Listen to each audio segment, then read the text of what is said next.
See if we know the answer to the stupid question. What two books, and we only need one of them, does Johnny Five take his time and read slowly in Short Circuit 2? Because normally he would just zip right speed through. read. Well, he right? does, in the bookstore, he reads a lot of them really He's a quickly. machine, yeah. Yes. All right, Input. Let me go to Monica. Hi there, Monica. Hi, how are you? Wonderful. I think it says here you actually know both of the books. Yes, Frankenstein and Pinocchio. Yes! Well done. Now, I have to ask, Monica, did you look that up or did you just know it? No, I knew it. Oh, my goodness. Well, that makes sense because those are both stories of that's basically Johnny Five's story. Yeah. And do you think fondly of that film, Monica? Is it always in your mind? Not always, but if it's on, I will watch it. It haunts her. Yeah, Monica, can you finish this line? Los locos kick your ass. Los locos kick your face. Los Locos kick your balls into outer space. Wow! I love Monica. That's a true fan. That's terrific. Monica, hang on. We're going to set you with a $50 Primo Hoagies gift. That was great. Big game parties, it isn't just about football. It's an experience, so don't settle for an average catering tray. Make it Primo, and you can order now at PrimoHoagies.com, and it's not just a hoagie, it is a Primo. In the world of movies, Short Circuit barely hangs on by a string. Short Circuit 2 is a whole other level. Yes, it is. Of greatness. All right, nearly 2 weeks after Tiffany Haddish was arrested for driving under the influence in Georgia, the Emmy-winning comedian appeared virtually on The Tonight Show starring Jimmy Fallon. When asked about her run-in with the law, Haddish said, "I can say this, Jimmy. I've been praying to God to send me a new man, a good man, and God went ahead and he sent me 4 in uniform." She said, and now I get a really great lawyer. I have a really great lawyer, and we're going to work it out, and I've got to get my asking of things to God a little better. She also commented on the grief she's been experiencing lately as she recently lost her grandmother, who she referred to as her soulmate, and she added that Bob Saget was a mentor, so it's been very hard for her. Yeah, I didn't realize that was the case, and she also broke up with Common, right? Wasn't she dating? Oh, I didn't know that. I didn't know. Yeah. So she's been going through a lot, but nonetheless, no drinking and driving there, Tiffany. Don't do that. Cannot do that. Alec Baldwin and other producers of Rust filed a motion on Monday to dismiss a civil lawsuit brought forth by the movie script supervisor, Mamie Mitchell. Mitchell was standing just a few feet away from Baldwin when the gun fired that killed the film's director of photography, Helena Hutchins. Mitchell was also the first to call 911. In November, Mitchell had filed the lawsuit for assault, intentional infliction of emotional distress, and deliberate infliction of harm. Baldwin and other producers believe that her case should be thrown out. According to the objection filed on Monday, it is completely illogical for plaintiff to contend defendant Mr. Baldwin received a prop gun that everyone, including plaintiff and defendant Mr. Baldwin, expected to be cold, while at the same time stating that Mr. Baldwin's conduct was intentional in accidentally firing a live round. So This is just the beginning. yeah, but I understand what they're saying here. Baldwin also claimed that Mitchell had no apparent physical injury and raced to the courthouse in California without providing the notice in New Mexico required for a workers' compensation claim, apparently to get her claim in front of any potential claims by the two individuals who were hit by the live round. So there's a lot of peripheral case. Everyone goes, okay, they look at it as a potential court money grab where they could say, oh, I was there, I was injured, I have post-traumatic stress, so I guess that's what this falls under. Yep. All right, this is a really weird, tragic story. It's a bit of a follow-up. Steve and I were talking about it off air this morning. Actress Alicia Witt has spoken out following the death of both of her parents. We reported on this about a month ago. So the actress's mother and father were both found dead in their Massachusetts home about a month ago, and the star has remained silent since asking for privacy after the news broke. And now in a post shared on social media, the 46-year-old star has opened up about her loss, also sharing several photos of her parents. She said, it still doesn't feel real. This is a lengthy caption that she wrote. She said, it's been a month since I got scared, not having heard back from them, and called to have them checked on. She said that she waited to hear from her parents. That as she did that, she began to feel angry that she'd involved someone else in the scare, having sent a cousin to check in on her parents after not hearing from them for several days. She added that she knew that they were gone as soon as she heard the voice of the detective that had called her. She thanked loved ones for sharing happy memories involving her folks, praising them as brilliant educators, deeply kind, curious, intuitive, wise, young at heart, and funny. And here's where she gets into a little bit of the thick of it. She said, the circumstances around my parents' sudden passings have become fodder for press, and there are some misconceptions rolling around, understandably so. She's referring to the rumors that they died of hypothermia after experiencing problems with their furnace. She said, "This is very delicate for me to write because I'm wanting to honor their privacy, which they held so tightly. There's an awful irony in the fact that because of the very lengths they went in order to protect their privacy in life, that privacy has been stripped away in death." The star then revealed that she never expected to have to open up about her relationship with her parents, offering details of their lives in the years before their death. She said, "I hadn't been allowed inside my parents' home for well over a decade. Every time I offered to have something repaired for them, they refused to allow workers into their house. I begged, cried, tried to reason with them, tried to convince them to let me help them move. But every time they became furious with me, telling me I had no right to tell them how to live their lives and that they had it all under control. And it was not for lack of trying on my part or the part of other people who loved them." She insisted that her parents were not penniless, but they were fiercely stubborn, beautifully original souls, which led them to making choices that they couldn't be talked out of. So because, again, and it's mentioned a couple of times throughout her piece and just in the piece that I read, fiercely independent, so much so, I mean, that you're not letting workers in to repair things like your heater and stuff like that, basic needs. And she makes the point a couple of times, they were far from penniless. It wasn't like they were in dire straits. Yep. Witt said that she helped them in various ways that they'd allow her to do so. She said, "I struggle as much as I helped with what else I could have done, short of petitioning the court system for taking control of two otherwise very sharp, very independent, very capable adults." She said they were a united, intertwined, indivisible force determined to do things their own way. Knowing they had each other battling them the way that I would have had to in order to do this truly felt like it would have destroyed them. So she was like, You're damned if you do and damned if you don't. they were so defensive about it that, she had to make this decision. Okay, I either ruin my relationship permanently with them or I back off. You know what I mean? And they're adults. They're her parents. Yeah. And you figure there's two of them, too. Two of like, them. it's not one living alone. Right. There's two of them. Right. That's insane. That's crazy. Yeah.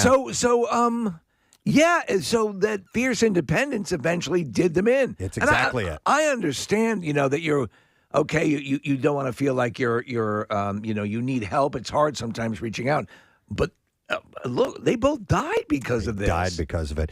When Witt confirmed that the couple's heat had gone out, explained that she was unaware of the maintenance issue, and added that she will never understand why they never shared the information or allowed their daughter to help them. She said, "My heart is broken, and even if I could have had a crystal ball that looked into the future, if I could have said to them that you're going to break my heart and the hearts of all who love you with a worst-case scenario ending if you don't let us help you," she said, "I still think they would have made the same choices. They weren't willing to make different ones." So they were smart.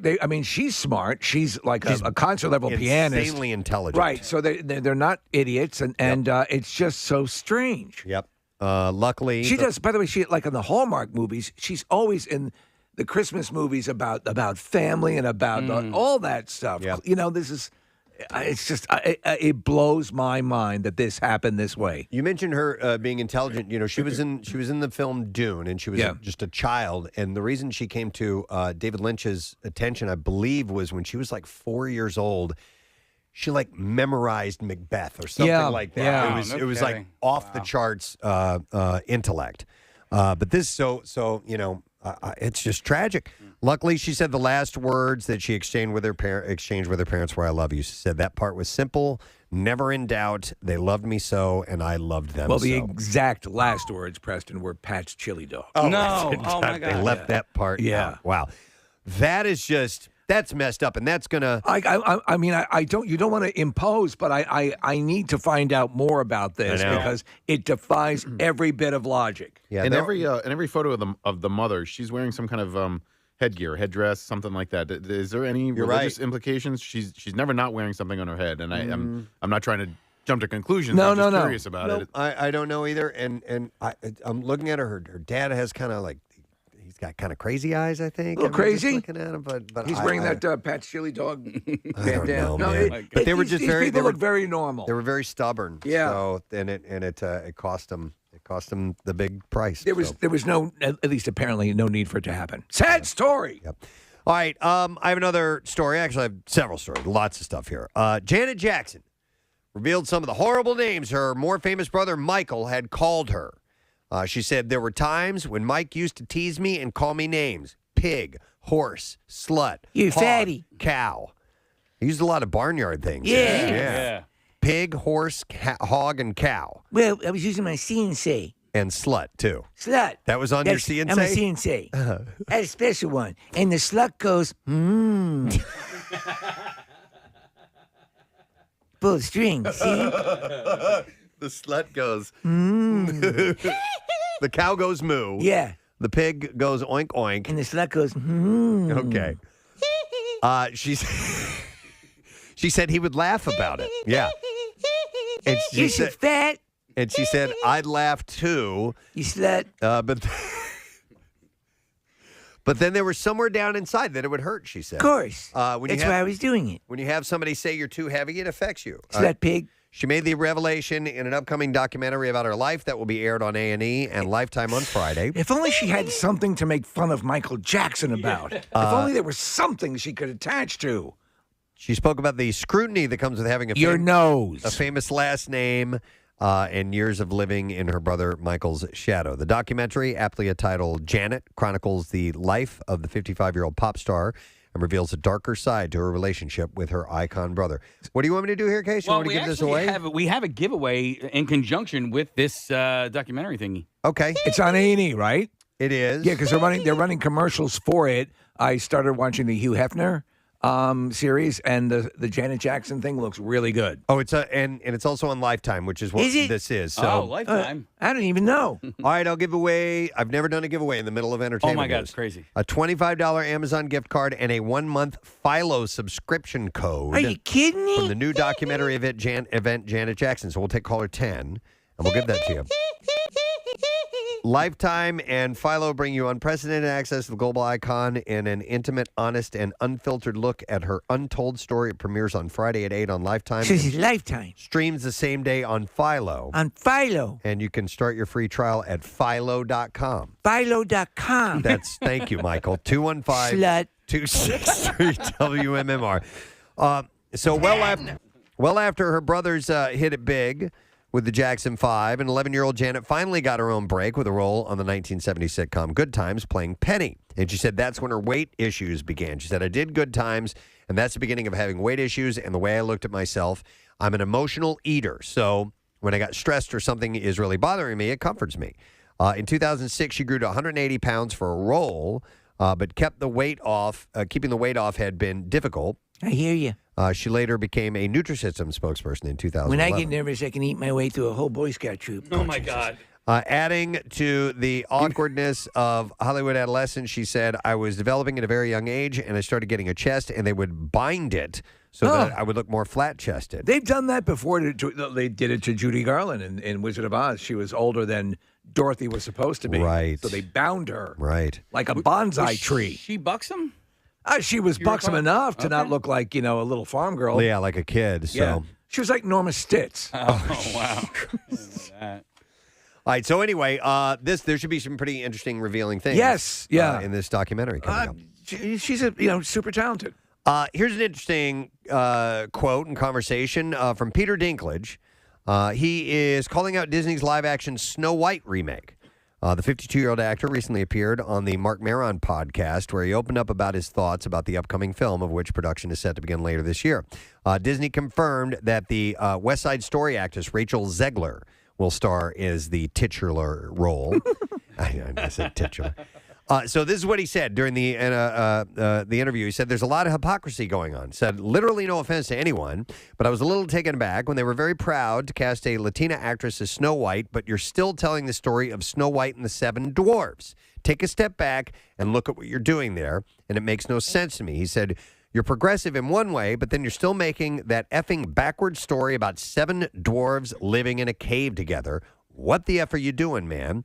Have I done nothing to advance the cause for my soapbox? And I guess I'm not loud enough. He said, I don't know which studio that is, but they were so proud of it. He said, all love and respect to the actress and all the people who thought they were doing the right thing, but I'm just like, what are you doing? Since that was the original story, so that's the way the story is. Does he believe it should not be little people? Or No. does he believe what? Because I was trying to discern exactly what he wants. He goes on with it a little further. So, as far as the plot, the production studio has not unveiled details about the movie featuring the fairy tale princess. In addition to production beginning sometime this year, it also confirmed that 500 Days of Summer director Mark Webb will be at the helm. Despite his assessment, Dinklage explained that he's open to the film if it does have a more modern take that ventures away from the 1937 original. He said, if you tell the story of Snow White with the most effed up, cool, or progressive spin on it, he said, let's do it all in. So I don't know exactly Don't quite know what he's talking what about. he means by that, but, I'm not really sure. Make them all 6-footers? But, yeah, maybe so. But maybe they could, instead of making them little people, make them, they could be more like hobbits. You know what I mean? Or fictional, Right. They did a show called CGI. Once Upon a Time, which was an ABC series. I really enjoyed it. Actually, some of the people from Lost did it. It lost its own way after about a season, but they did cover Snow White, Preston, and they weren't dwarfs, but they were sort of diminutive and quirky, and but they weren't dwarfs or little but then people. again, or whatever. if you were to CGI people who are not dwarves and make them smaller, then you wouldn't be giving jobs to dwarves, and you would face scrutiny that way. You can't win. You know what I mean? In Sydney White, Preston, how were the dwarves represented? I forget. They were college students. They were college and they students. weren't little people. Yeah. They were just, they had little quirky isms about themselves. I told you guys I watched that entire movie and didn't even know that it was a riff on the Seven Snow White and the Seven Dwarfs. I'm like, that guy's really stupid, man. Why is he in college? sneezing. Oh, why is that guy so bashful? Yeah. That guy's mad all the time. What's the story with him? I'm such a stone cold idiot. You know what? I just had a thing for Amanda Bynes. Amanda Bynes. And I'm like, I'm just watching her the whole time. And she's great in it. She is great in And it. isn't that no? Channing Tatum's in the other one. Oh, this poor guy, he's sleepy all the time. Yeah, that guy. How does he get decent grades? He's He has asleep narcolepsy. all the time. Was there like a med school student? I never saw it. Yeah, so the doc, he wore glasses and he had asthma, but I don't know if he was a med school student or not. I'm not sure the reference other than the glasses. Gotcha. And who else? Where are some of the dwarves I'm missing here? Bashful, Sleepy Doc, Dopey. Incontinent. Yeah, Dopey was the guy they played off who couldn't even tie his own shoes, and he's a college student. All right, anyway. Moving on. Peter Robbins, who voiced Charlie Brown in the classic 1960s Peanut cartoons, has passed away. He died from suicide last week. This is so freaking sad. Yes, the man. original voice of Charlie Brown that you love in the Charlie Brown Christmas. And Yeah. those first ones committed suicide. That guy? That would have been him, yeah. That's him. Robbins was born in 1956 in L.A., began acting in 1963, and was the first to play Charlie Brown. And yes, he voiced in A Charlie Brown Christmas and It's a Great Pumpkin, Charlie Brown. In addition to voicing Charlie Brown for 4 years, he recurred on the 1968 comedy Blondie and guest starred on such TV series as Rawhide, The Munsters, The Donna Reed Show, F Troop, Get Smart, My Three Sons. He quit acting in 1972. For a while, he worked as a DJ in Palm Springs. And he suffered from bipolar disorder. He made headlines in 2015 when he was sentenced to 5 years for making threats to several people, including public figures. I remember this. Yeah, he had a mental breakdown. I didn't realize he was bipolar. It was something he dealt with all his life. And I guess towards the end, it got the better of him. Maybe so. He was released from jail in 2019. But yeah. Sucks, man. It's terrible. I hate hearing that. The fact also that the charm of that original Charlie Brown Christmas and the Great Pumpkin, Charles Schultz insisted that they use kids, real kids, instead of adults doing kid voices. Right. And that's why it's so unique and charming. Yep. Actress Shilpa Shetty, the Indian actress known for her roles in Hindi movies and a TV personality, has been cleared of obscenity charges dating back to, and you guys remember this, a 15-year-old incident at a charity event, at an AIDS awareness event in 2007 in India. Hollywood star Richard Gere publicly kissed her on the arm and on both cheeks while they were being videoed on stage. And the brief, if strange moment provoked a fiery reaction in India.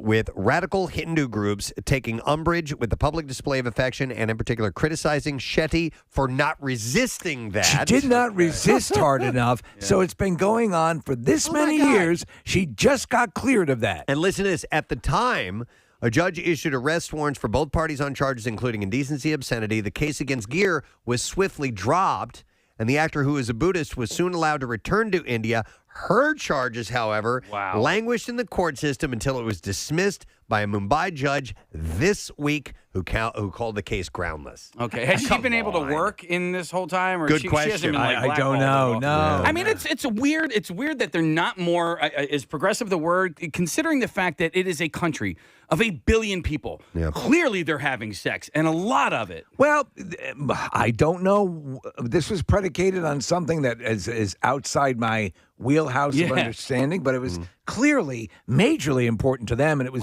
bizarre. And there are a lot of countries that get really uneven with genders, with male and female as well, and the female get the more severe punishment. I had a story. It was too much for the bizarre file. It was like where they, these people getting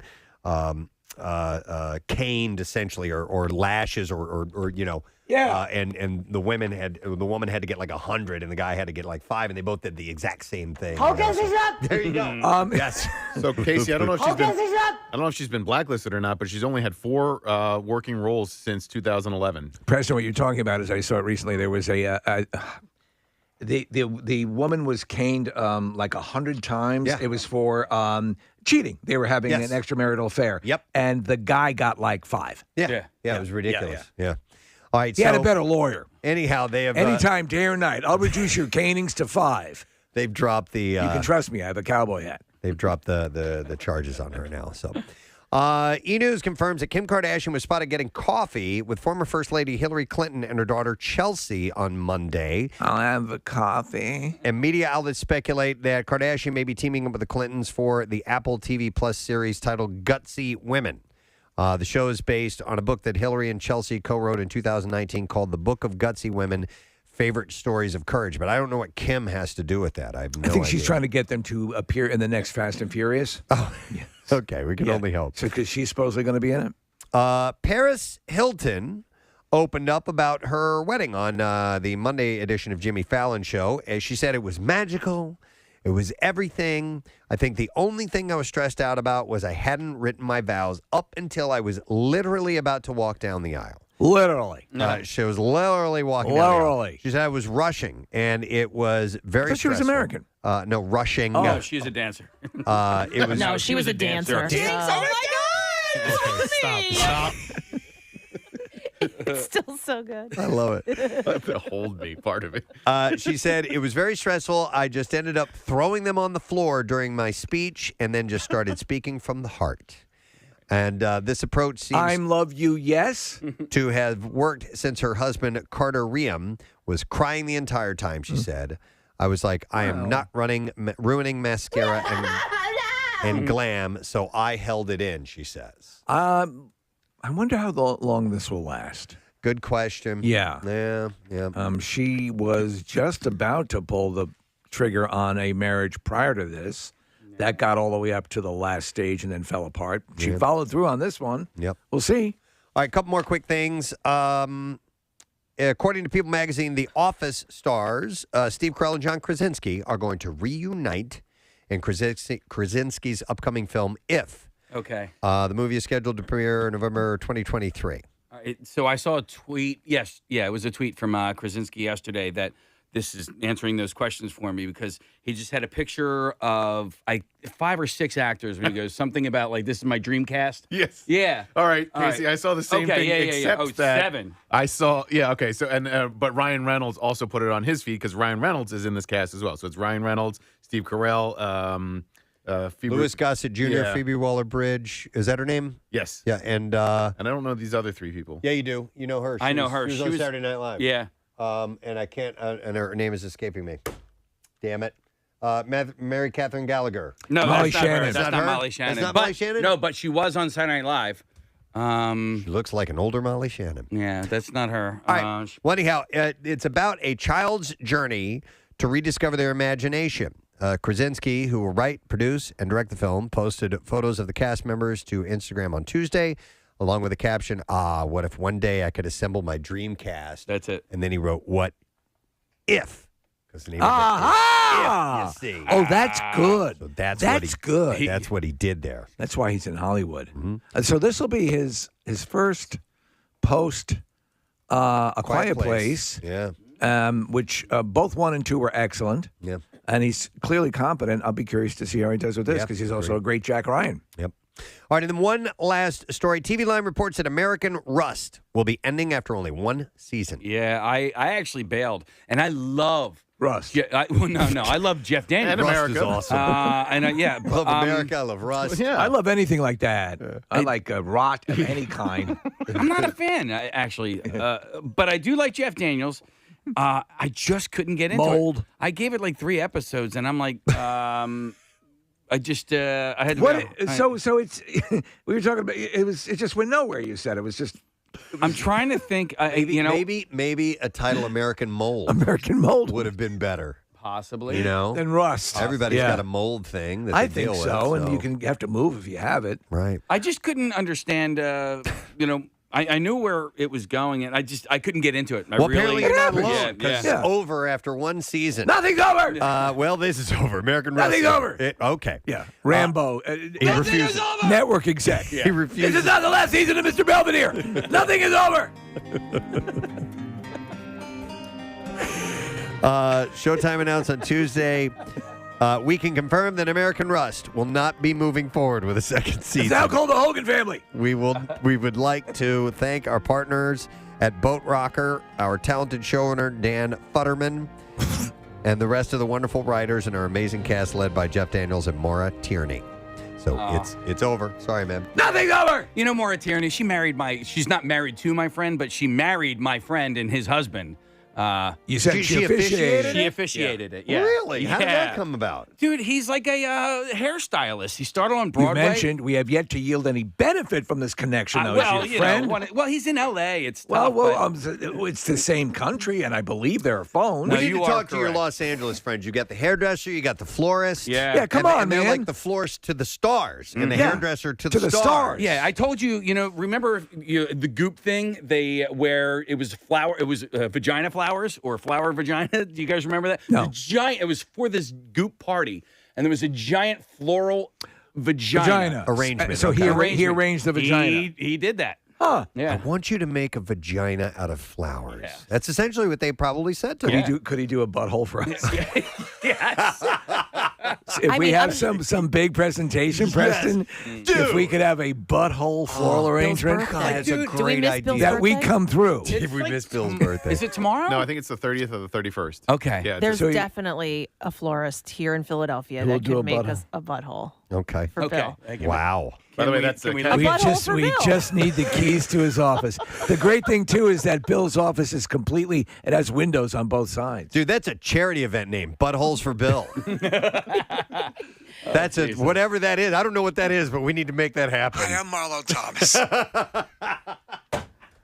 All right. But if you are A into child is born without a butthole every day. if you're into flowers and floral arrangements and stuff like that, and you're on Instagram, check out the Pedal Workshop because he just does this really, really great stuff. I'm sure they get all there's probably no bizarre request out in LA. Yeah. Yeah, Oh, for real. well, I mean, both your friends operate in very cool circles, Well, and so- we have yet to glean anything off that. Maura Tierney guy, he was doing, and his friends with Glenn Close. He was like her personal. I mean, he started on In the Heights, so he was doing Yeah. hair for that immensely Popular musical. and so now he's out in L.A. and like my buddy, the florist, is like friends with Tiffany Amber Thiessen. Come on, Wow. man. She's so pretty. Yeah. All right. Well, anyway, she's so pretty. Let's do the clips. Can we do the clips? Yeah. Thank you. Yeah. Do it. A crash-landed alien named Harry slowly begins to wrestle with the moral dilemma of his secret mission on Earth in Resident Alien. And in this clip, Alan Tudyk compares the project to his work on Tucker and Dale versus Evil. Here we go. Similarly to Tucker and Dale, when I read that script, Eli Craig was telling me he wanted it to be played straight for the most part. That these guys are just out there to be in the woods and go fishing. And the show, even though it has so much comedy, in the same way, it should be played straight. It's not a wacky comedy. You know, he's really there to kill everybody. I've been watching the ads. It looks pretty good, and I like him a lot. He is great. He was in Firefly and a number of great. He was the pirate in Dodgeball. He does loads of voiceover work. His main thing, one of his main things is like tons of like Disney voiceover work. Okay. No, he's really super solid. The robot in Rogue One. He's King Weaselton, right? In Lord Wesselton. Lord Wesselton. Yeah, Weaseltown. And he's King Candy in. Is he? Yeah, he's done didn't so know many that. different Yeah, voices. Wreck-It over the Ralph. years. Yeah. I just love that at the end of Dodgeball because he stopped being a pirate and then he was like, "You could be a pirate," and he's like, "Arr." A new episode of Resident Alien premieres tonight on Sci-Fi. Here's your next clip. After being involved in a scandal, New Orleans Saints head coach Sean Payton is mandated to coaching his son's sixth grade football team and home team. And here, Kevin James talks about facing his Jets-loving friends after taking the role. Here we go. Because of the story, I think I get a pass, honestly, because of who's not a Sean Payton fan. There's tons of Sean Payton fans out there, and even my Jet fans who are struggling right now understand that this guy's a master. He's amazing. He's a great coach and even better, incredible father. Home team comes to Netflix on January 28th. Chloe Fineman is in this, and she is one of the SNL cast members who is phenomenal and does a spot-on Timothy Chalamet impression. I wonder when this clip was recorded because last night Sean Payton announced that he's leaving the Saints. He's no longer going to be a coach in the NFL. Yeah, so they're so bad. He's like, "I don't want to be I'm a part done. of this." Wow. I'm out. All right, and there you go. That is the entertainment report for this morning. We have a bunch of things to get to. We're going to go ahead and take a break. Come back in just a moment. We'll have Dusty Slay, comedian, on later on Fox Good Day. We have a secret text word, by the way. Chance for win tickets to see Tool, sold-out show. Yeah. Which is coming up, the date on that, February 20th. So text word secret to 39333. You might win before the end of the program. Break and be right back. Hang in there. Preston and Steve on 93.3 WMMR. See, there was something you wanted to show us? Well, I have a couple of things. I have another audio thing, something I had told you about off the air, and then I got this thing that I learned about yesterday. So I want everybody to take your iPhones out real quick and pull up an iTunes. Now take your tops off. Pull up an iTunes? Pull up your iTunes. Pick out any song on your iTunes. I don't care which song it is. I haven't used iTunes. I had to in a delete while. my iTunes. No. Really? Why? Storage concerns on my phone. I moved it on. Well, we don't need to hear about it on air. Gotcha. It's a porn thing. Yeah, I have way too much porn on my phone. Pull up anything you're saying? Anything, and also take your headphones off real quick. Well, just in a second, you're gonna have to take your headphones off. Okay. Does it matter what song I choose? No, it does not matter. Song? Whatever song you want to hear. Well, now I got to go through and find a song I want to Took the hear. first one that came up. All right, I got one. All right, you got one? All right, so take your headphones off. Yeah. All right. Yeah. All right, now press play on your iTunes and stick the speaker part of your iPhone in your mouth like this. Okay. And close your lips over it. What the hell is going on? Seriously. And we're all doing this at the same All time? do it at the same time. Everybody press play. All right, all the way. No. All right, now cover your ears, both your ears. I refuse to do this. Well, you can't hear it? Yeah, I can hear it. Yeah. Okay. It's like bone phones, earphones. Kathy, why are you not doing it? It won't fit in my mouth. Yes, it will. Oh, my God, yes, it will. Say that again, real. Say that again. Okay, so I see what you're saying. You can hear it a little bit more. I could hear it even without putting my hands over my ears. Oh, really? Yeah. So what is if you're driving? Is there a way to listen to it without having the phone in your mouth? Right. It's like bone induction. Yeah. That's what it's called. Bone induction speakers. We have a couple of the earphones my wife uses when she swims. Yeah, well, She how much loves did them. those cost? This is for You free, can just bro. stick a shove phone the in her phone in mouth and look like plug an up your imbecile. ears. You know what? You know how you have that keep warm function on your oven? Yeah. Try putting the dinner rolls in your ass. Kathy, why did you not do it? As this was all going on, I just hear, because we had to take our headphones off, I just hear Steve go, "I refuse to do this." Yeah. Thanks for playing along, bro. Well, I couldn't get my Asia song to play, which would have been so cool. I did do it, Casey. Isn't that wild? Yeah. Put it in your mouth? Yeah. Okay. I didn't see it. I did. She didn't Preston. do it. All right, No. here's I the just thing. did it. Try this when you get home, Kathy. Okay. Draw a nice bath. Get in it. Yeah. Take your electric hair dryer. Dip it in the water. You'll be able to hear Prince. While it's plugged Yeah. in. The speakers have gotten much better on these phones. My son was listening to, I was watching a YouTube video or something like that, and he was in the other room, and I was almost like, turn that damn music down. I'm trying to listen to my story on my Stephen King story. But it's gotten, you remember the old phones, like if you, for some reason, didn't have a Bluetooth speaker or something to hook it into, and you tried valiantly, exactly, to listen to something, it was terrible. It's gotten much better. They're definitely a lot louder. I'm listening to Pearl Jam. Listen. It won't fit my mouth. Yes, it will. Oh my God, yes, it will. It won't fit my mouth. All right. Let's see here. Amazon has renewed. I don't know why I just went, but I did. Sounded cool. Amazon has renewed. Now the news focuses on Iraq. We go down to Jimmy Gosevsky at the Pentagon.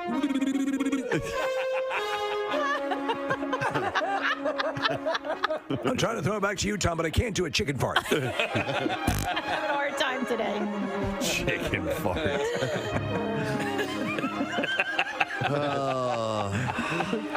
Amazon has renewed The Marvelous Mrs. Maisel for a 4th season run. That's good news. The show, which has won multiple Emmys and Golden Globes, just received 2 more Golden Globes nominations for Best Television Series and Best Actress for Rachel Brosnahan. I'm watching season 3 right now, and it really is. It's a great show, but it's tiring watching that show, the amount of dialogue that they jam in. It's rapid fire. It's so rapid fire. And It's like an Aaron Sorkin. Yeah, exactly. Yeah. She speaks so quickly. Oh my God! And I will miss stuff. I do have to back it up from time to time just to catch all the dialogue. It's great. It's done in that sort of period piece dialogue delivery way. Yeah. Yep, exactly. So, Black Christmas opens this weekend. It's a horror film directed by Sophia Takal. I love Christmas horror movies. It stars Imogen Poots, Carrie Elways, Brittany O'Grady, Lily Donghue, and Elise Shannon. It's about a killer terrorizing sorority sisters during Christmas time. PG-13, hour and 32 minutes, no score on Rotten Tomatoes. Imogene Poots. I mean, you're picking a stage name. I know. You know, change that one. That's like Kelly Queef. Unless you're a porn star, right? Bella Balloon Knot.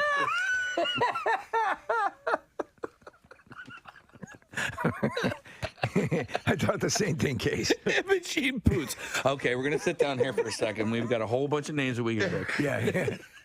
It's a real name. I narrowed it down to 5. Well, then change it. Yeah, there are stage names available. It says here your name is Poop Dribble. Oh my God, Casey, her middle name is Gay. No. Yeah. Imogene Gay Poots. Uh-huh. Wow. Dude, what is wrong with her parents? Nick, has she been in anything? Pull up her. She has striking blue eyes, according to IMDb. Well, was she in the? Oh yeah.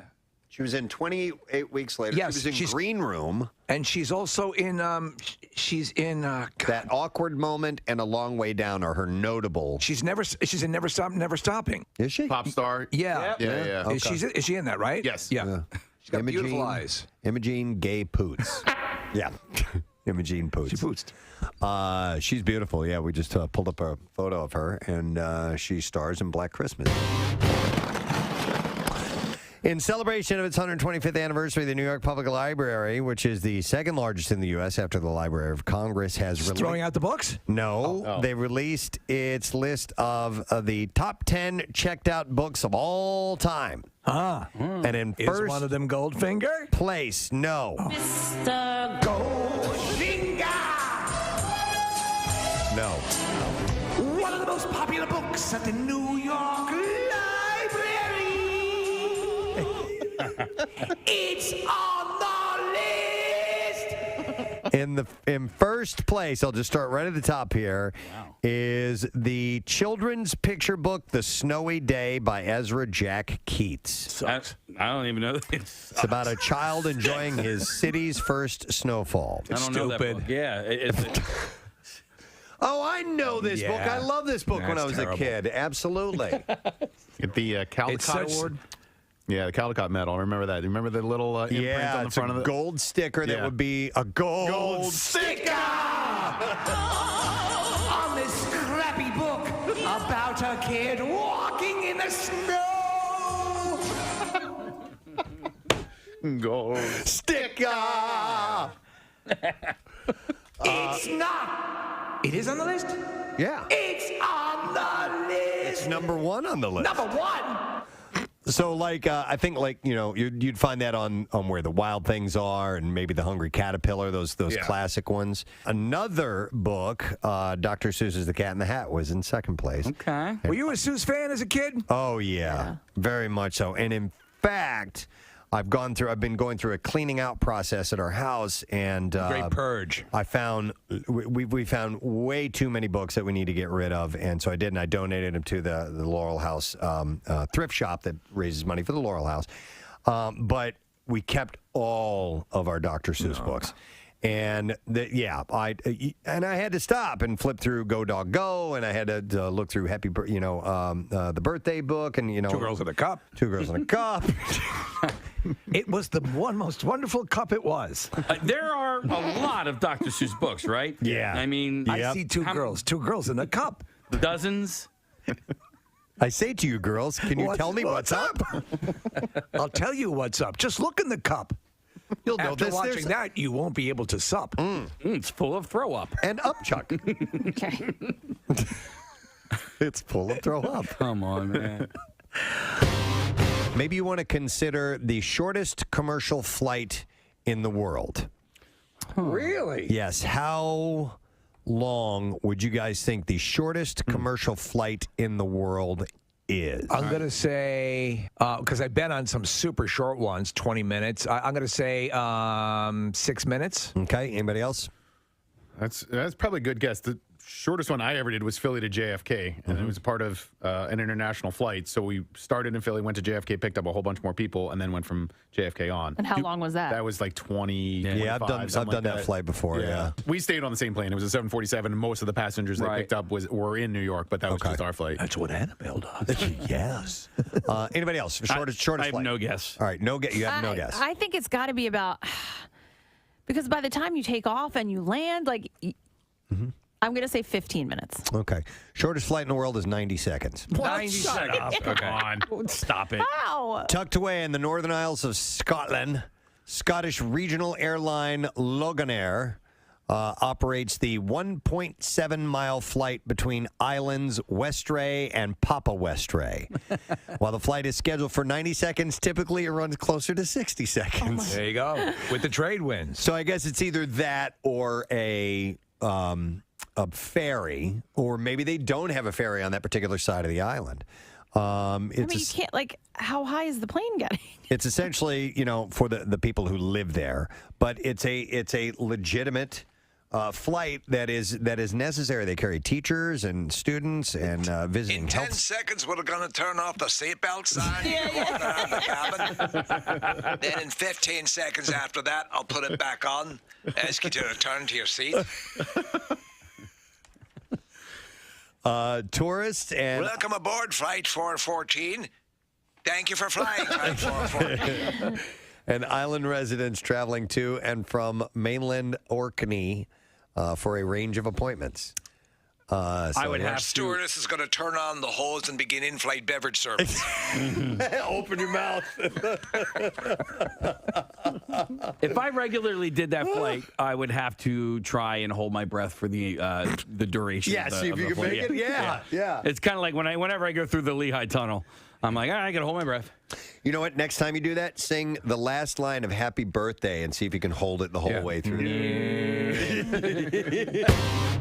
It's also Maude Adams' birthday today, Steve. You know her. Yes, she's been in 2 Bond movies. Only one actress to play a Bond girl twice. Yeah. 2 different Bond girls? Two different Bond girls. Okay. She's in The Man with the Golden Gun, and she's Octopussy.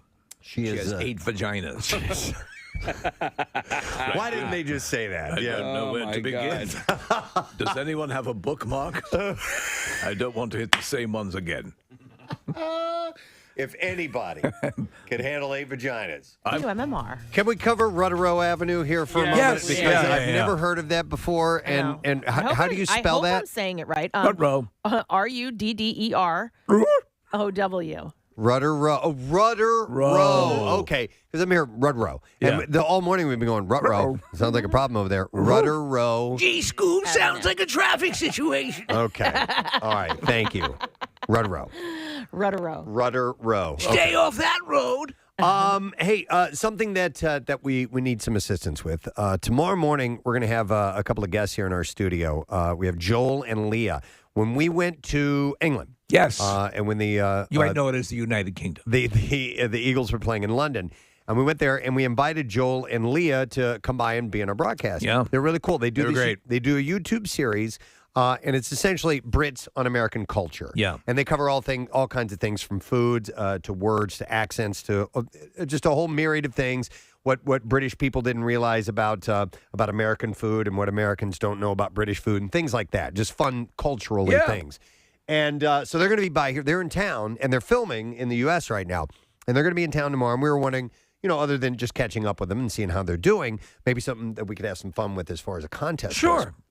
And to test their ear, because we have said so many times we'll play one of our movie clips or a quote from an actor, and we'll realize that person that we've been watching in a TV show or a movie had no idea they were British until we heard them speak. And they pull off the American accent so seamlessly that you didn't know. The recent revelation was the husband on Servant.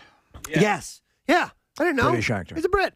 So what I thought would be kind of fun to do is to see, and we're going to need help from 2 different types of people. We're gonna do a Brit or not a Brit accent. Yeah. It's a Brit fit. We're going to need we're going to need people who are legitimately British, and we know we've had many people call in that have British accents, and people who are not but feel that they can fake one very well to be a part of this. And essentially, we're going to give you a script to read to them tomorrow, and they're going to see if they can identify who's Brit and who's not a Brit.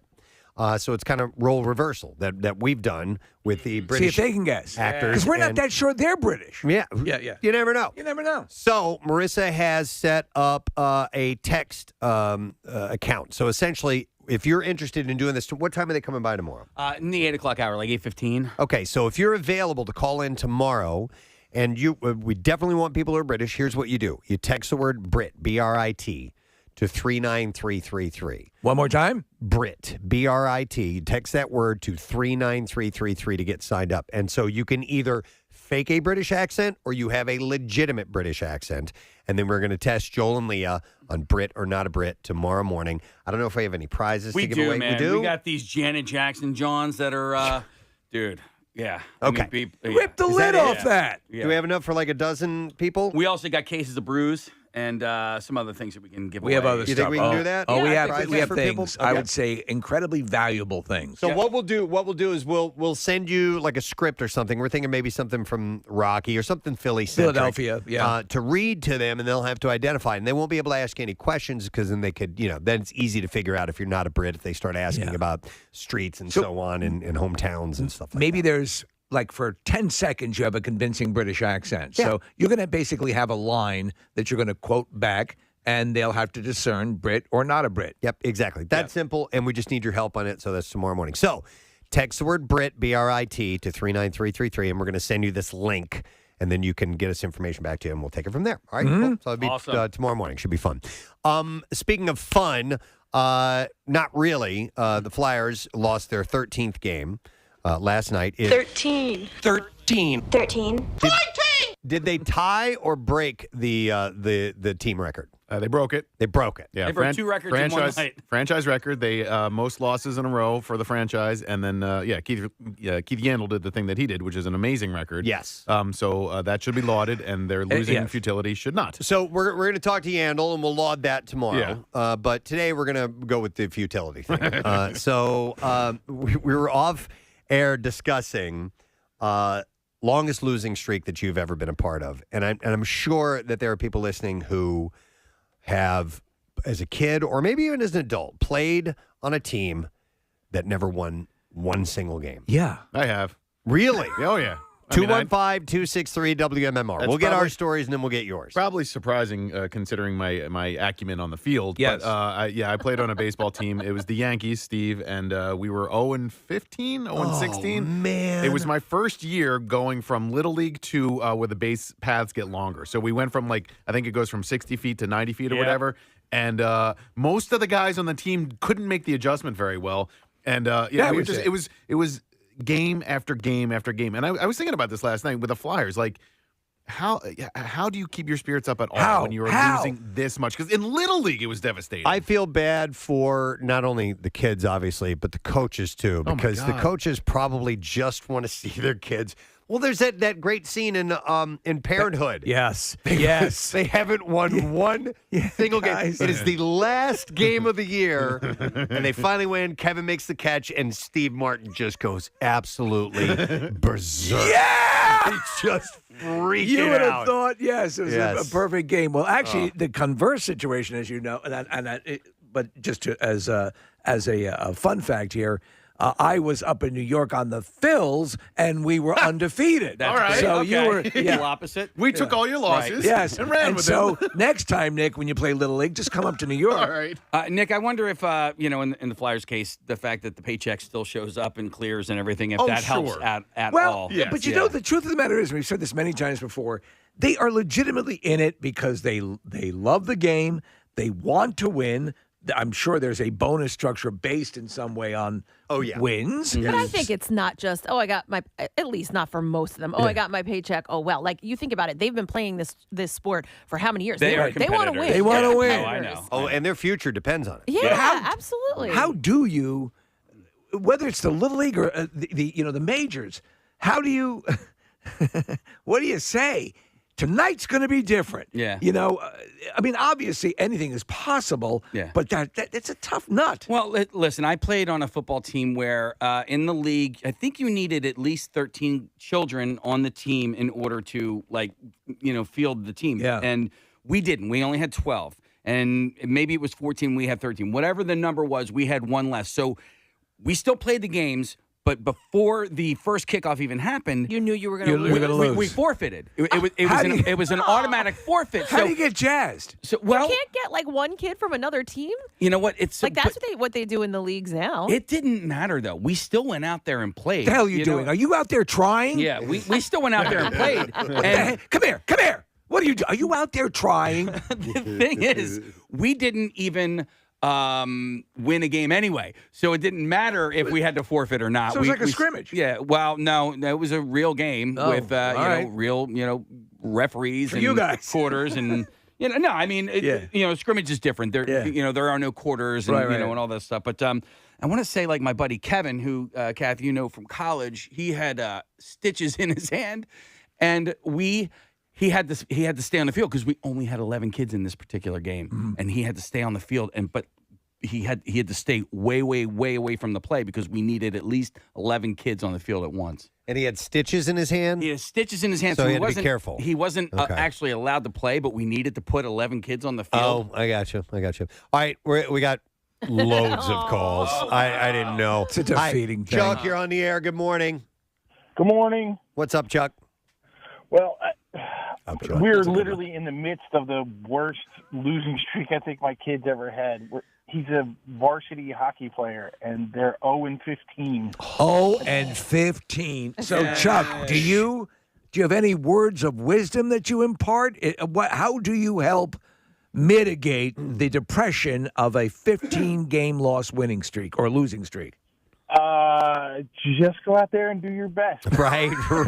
Night after night. Stop trying. How many games in the season?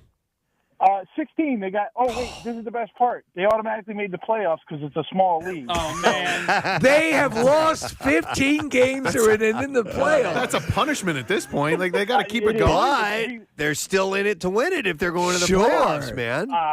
Yeah, that's not going to happen. Oh man, and your kid's the goaltender, man, on a hockey team. Wow. Yeah. Oh. It's Well, he just we count his save percentage. That's what we're looking at. Well, Chuck, have you talked to him? Is he under the perception that he's supposed to usher the puck in, or reject it as it heads towards it? It's more of a. I told him like maybe you could help out the team by like hexstalling it and try to get a goal yourself. Yeah, why not? I like that. Yeah, why not? All right, thanks, Chuck. Good luck with everything, man. I hope you guys win in the playoffs. Let me go to Marcus next. Hi, Marcus. Good morning. Gadzooks. Gadzooks, buddy. All right, so you had a horrible losing streak. Right. So I was a wrestler, and they convinced me to join. They said I'd be a good weight class.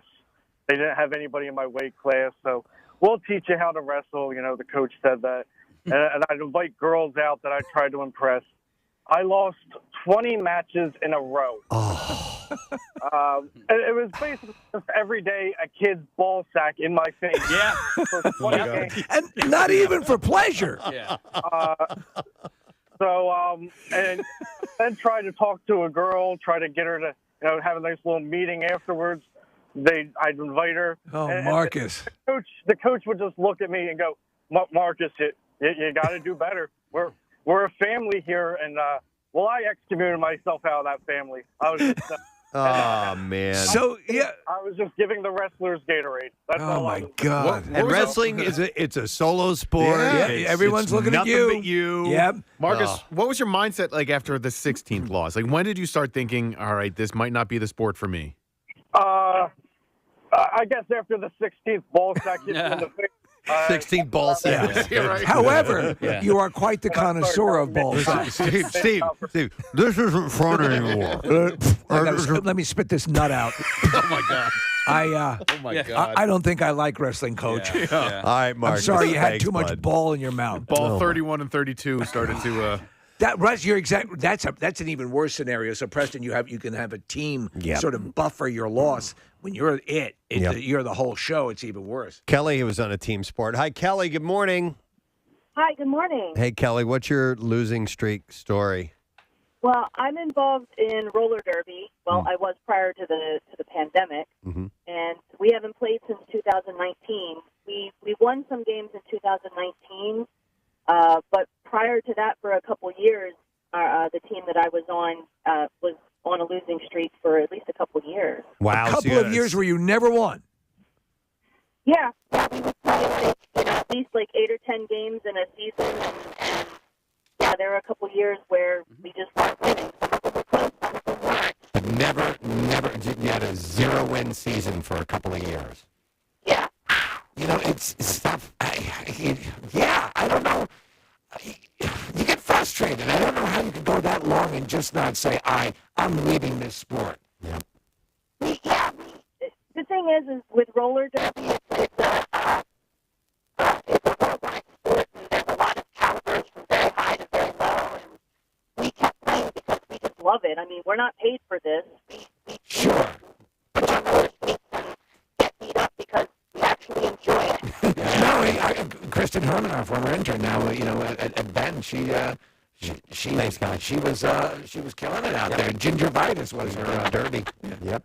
Let me go to. Okay, yeah. Look, now here you go. Here's a losing streak for you, gang. I'm going to go to Frank. Frank, good morning, sir. Good morning, Gadzooks. Gadzooks, buddy. All right, your losing streak story. So when I was in high school, freshman year, I was on the varsity team of bowling, and from freshman year to senior year, we didn't win a single match. Wow. Not one for 4 years. Even before that, there was no wins. I mean, we weren't close, but we weren't winning, and we weren't bad. Just the teams we played were better. It's sort of the converse again with my little league experience with the Phils. The team won all the time, but B, I was stuck out in there are different ways to sort of feel that sort of dead end feeling. I was out in the tapped out after number 6. Q, why don't you get in on this? Everybody for 007. When she queefs, it must sound like the mothership in Close Encounters. Bah, bum, bah. Right, Kathy? Yeah. Yeah, right? It must sound like the Boston Pops, right, Preston? Think about it. That's the Tijuana Brass. Unbelievable. When Octopussy queefs. Okay. That was the song from that movie, When Octopussy Queefs. Great Bond song. Octopussy queefs. Ba-da-da-da-da. Sung by Sheena Easton. Really? When Octopussy She must have been a kid. Maud Adams is 70, Happy birthday. 75 today. Happy birthday to Octopussy.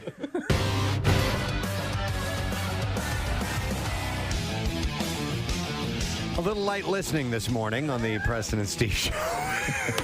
That's actually the new theme to 60 Minutes. With Disturbed, and I just hear, no longer be your whore.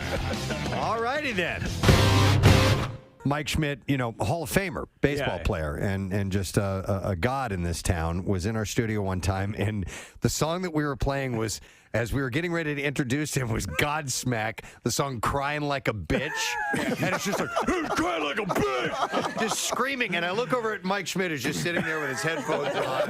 Where the hell am I? And now we're playing Disturbed with the screaming, and I look over at Terry Crews is sitting right there with his headphones on, just pretending like he's having a good time. No, I really liked it. No longer be your whore. Yeah, now I was getting into it, man. Let's welcome Terry Crews. How you doing, I was into it. I'm ready to do another workout. Did you already get one in this morning? Got one Of in. course, Wow, man. of course. Yeah, I love it. Terry, we were laughing this morning because you posted a picture of you on your Twitter page, Preston and I, and someone had said that you resembled a chewed up Tootsie Roll. Yes. And That was so funny. You posted the picture, and it was just hilarious. Well, they said now that they put it down that they couldn't unsee it. And then what was weird is I couldn't unsee it either.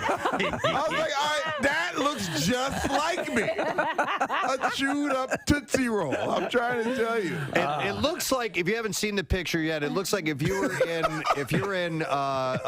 with the Star Wars movie where they froze Han Solo. Carbonite. If you were to freeze Terry Crews in Carbonite. Oh my God. So we were thinking it's safe to say you are in the pantheon of favorite guests we've ever had on the show. Constantly referred to. And the career just keeps going along. Obviously, your AGT now is a big thing. Yes. I'll be honest, I was never that much into the AGT thing, but your zeal, your excitement for it is so infectious. And now we've known people like John Durenbos and other people who've gone through the system. And it is, you'll see some wild stuff on that show. So you curated it, and I'm like, okay, I'll jump back in and check it out. So I watch it. What draws you to that show? What do you? Because you are clearly exhilarated by it. This is the thing. First of all, when you look at what entertainment is, the 18 to 35-year-olds have gotten too much clout. I'll be honest with you. You're like, okay, man, there's a big world. Yeah. And, the 18 to 35, that's it. They determine what's hot, what's not. And you're like, no, not at all. If you had a family, you understand that your kids, the ones under 18 are the ones that's determining everything. And then the ones over 35 are the ones that are paying for everything. So I said, I have to serve all of them. And that is what I was determined to do. I started hosting a few years back when I was hosting Who Wants to Be a Millionaire. This is the deal, too, because it really, really satisfies me because I do not, when I perform now on movies and TV, I have no audience. There's nothing. And I need the adrenaline that comes from when I was in the NFL. It's really replaced by AGT. The crowd noise, the energy, the fact that anything can happen when it's live, man. You get to go live. No, it's live. Look, I get the keys to NBC for 2 hours, and they're like, "Look, bring it back in one piece. Don't break it. Don't dent it. And watch out when you're backing up with it. You know what I mean? And basically, you got to bring it back in the same condition or better.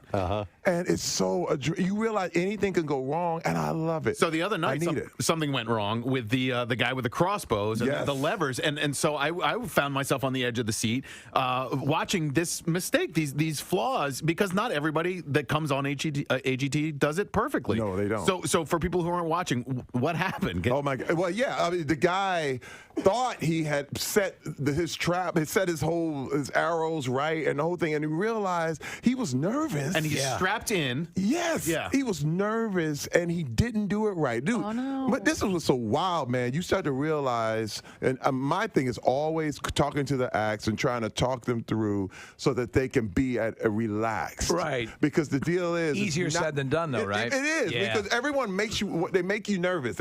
I had one guy. I'm gonna tell something right now. This is crazy. I was doing this movie Blended with Adam Sandler down in South Africa. You were great at it as the singer and Calypso guy. It was awesome. But see, one person can mess up your whole world. Right. I remember I was about to do this scene, the whole thing, and we only had a few minutes to do the scene where we were losing light and the whole thing. And this director of photography, I don't want to mention his name, but he walked up to me and he said, "Don't F up." Now, when you said, I'm going, huh? Now, that's the worst thing you can say to anyone. But thank God I knew to counteract that. And I said, don't take it.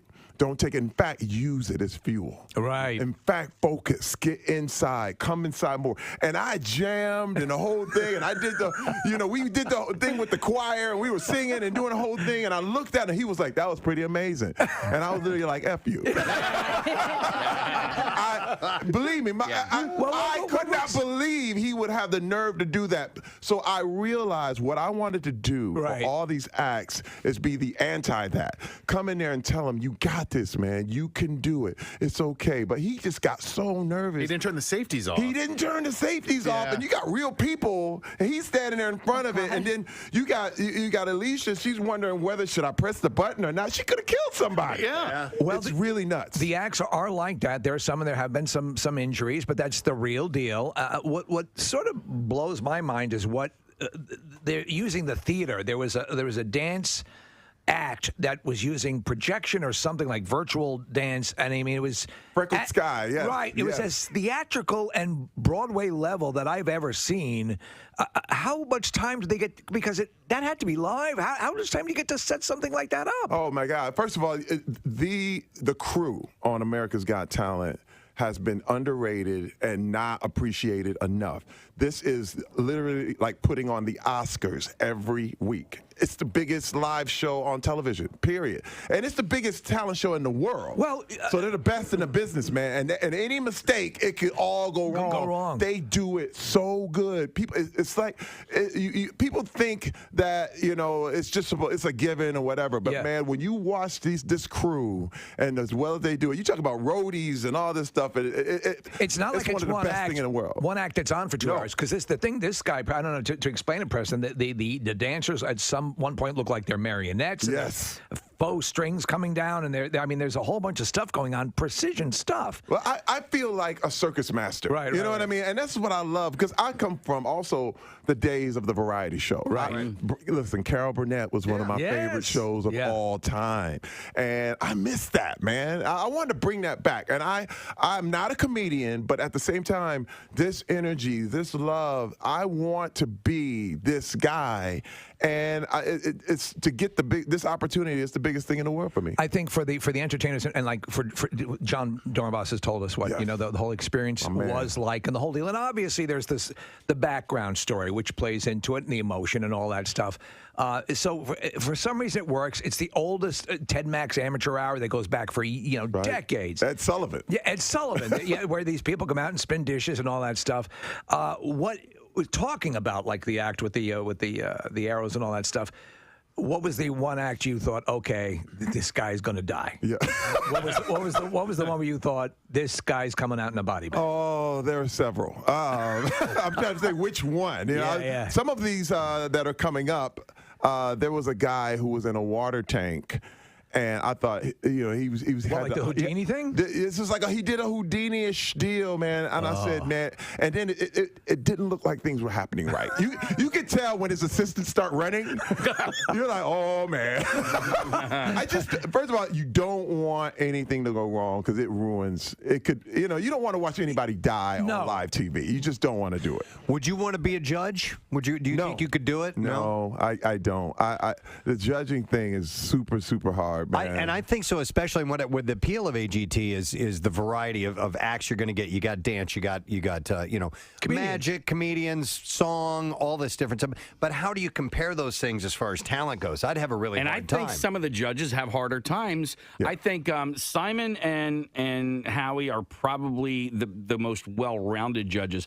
I've seen Heidi not get jokes, and because she doesn't get a joke, she gets offended by it. It's right. Like, it's hard. But let me tell you one thing. I got to tell you this. The reason we have judges is because America wants blood. I'm just telling you. First of all, how can you compare a singer to a dancer to a danger act? Mm-hmm. Well, we know. How can you do that? The end result is, this is the way I've always framed it. To me, you're looking for somebody who would be a successful Las Vegas act. Right. And that's the context, that's correct? The context. Right. But at the same time, this stuff is subjective. Right. Yeah. What show do you see in Vegas? It's the show you want to see. Right, yeah. So, if you want to see singers, you love singers. If you want to go to a dance show, you go to a dance show. So the deal is that America wants someone to lose. Yeah. America wants you bleeding. And they don't care if you're under 10. And listen, first of all, I love it. I love America. But it's the sports mentality. No. It literally is someone has to go home and that makes you tune in. But if they were like, there's really no competition, it's all exhibition, they'd be like, nobody dying here. I'm not going to watch this. Could you imagine your life without the foundation that you had in sports and all that's trained you for? I mean, it seems to provided you with a Swiss Army knife of capabilities that's gotten you through. I remember when I first saw you, I thought, and I have to be honest, who is this meathead? Who's this guy?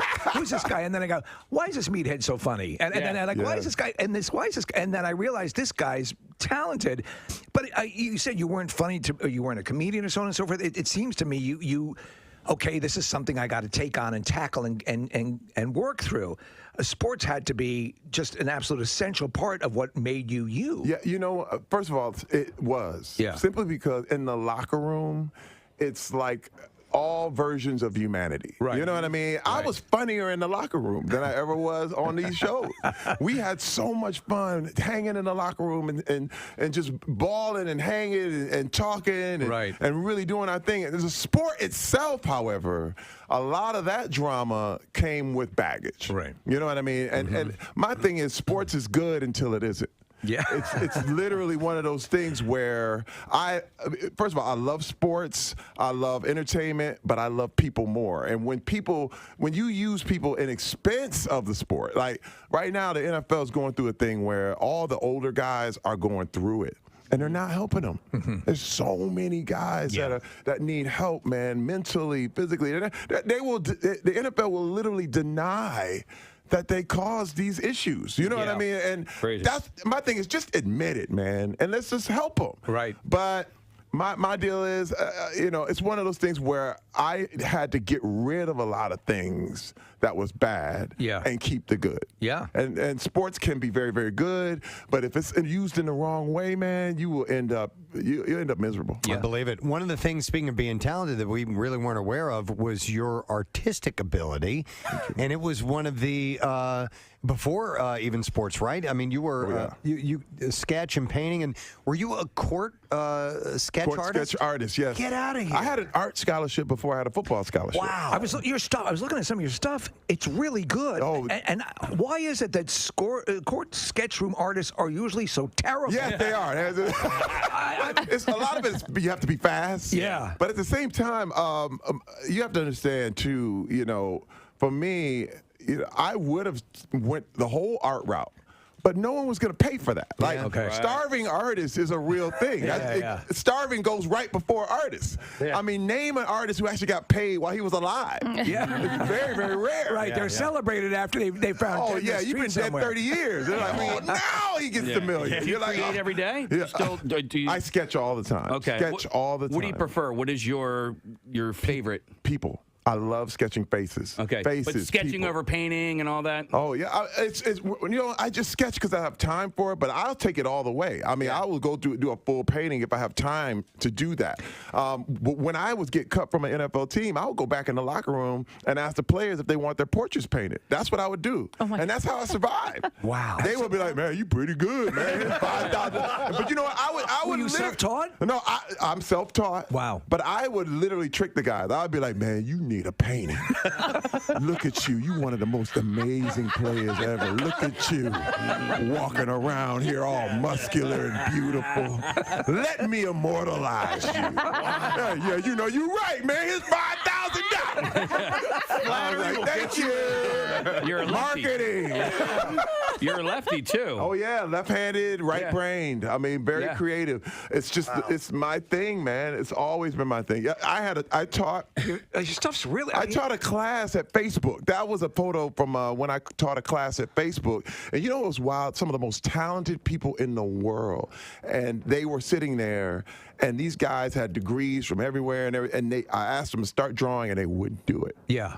And I was like, dude, you know what's happening? What's happening is you're judging your work immediately. And what you got to know is all judgment stops creativity in its tracks.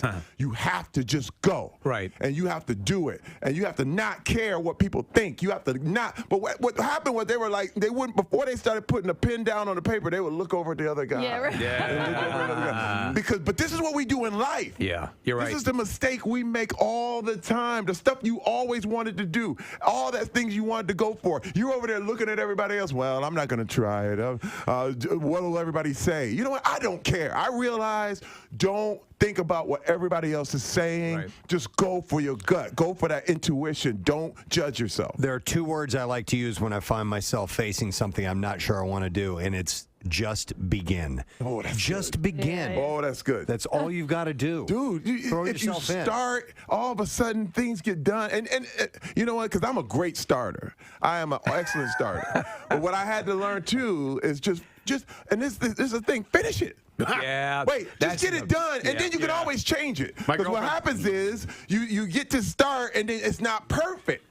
So you don't want to finish it. But no, finish it, and then you can change it. Dude, these are things you almost have to hypnoptize yourself. You literally have to get out of your own brain and get out of your own way. It's funny you say that because I like to sketch as well, and I'll sketch on the iPad, and the iPad allows you to undo. It's like, it almost sort of takes away that. Okay, I've got this now. I've got to work this. You know, you can correct mistakes all the time. And it's like, well, it's cool. It's also sort of a cheat. You know. Listen, everything I do, I have a mantra. It's start small, think big. Right. Start small, think big. Okay, just do a little bit. Right. Just, I'm actually taking Mandarin Chinese lessons right now. I picked the hardest language to learn, but I'm getting it. Okay. Wait, I'm all of a sudden I'm like, wait a minute. I've been doing this for like a month. And I'm like, wait a minute, I understood that. When I heard the lady, she was like, wuxia, and I was like, I know what wuxia means. Yeah. I know what that means, And so I realized, okay, start small. First of all, I haven't mastered English. I had to literally look at myself like, have I mastered English? No. So if I get to a point where I can tell somebody I'm hungry, and I can tell somebody where's the bathroom in Chinese, I'm good. You know what I mean? How is one human so talented? No, because first of all, it's not even that. I just keep going. Like, just try everything you want to do, and I only do what I want.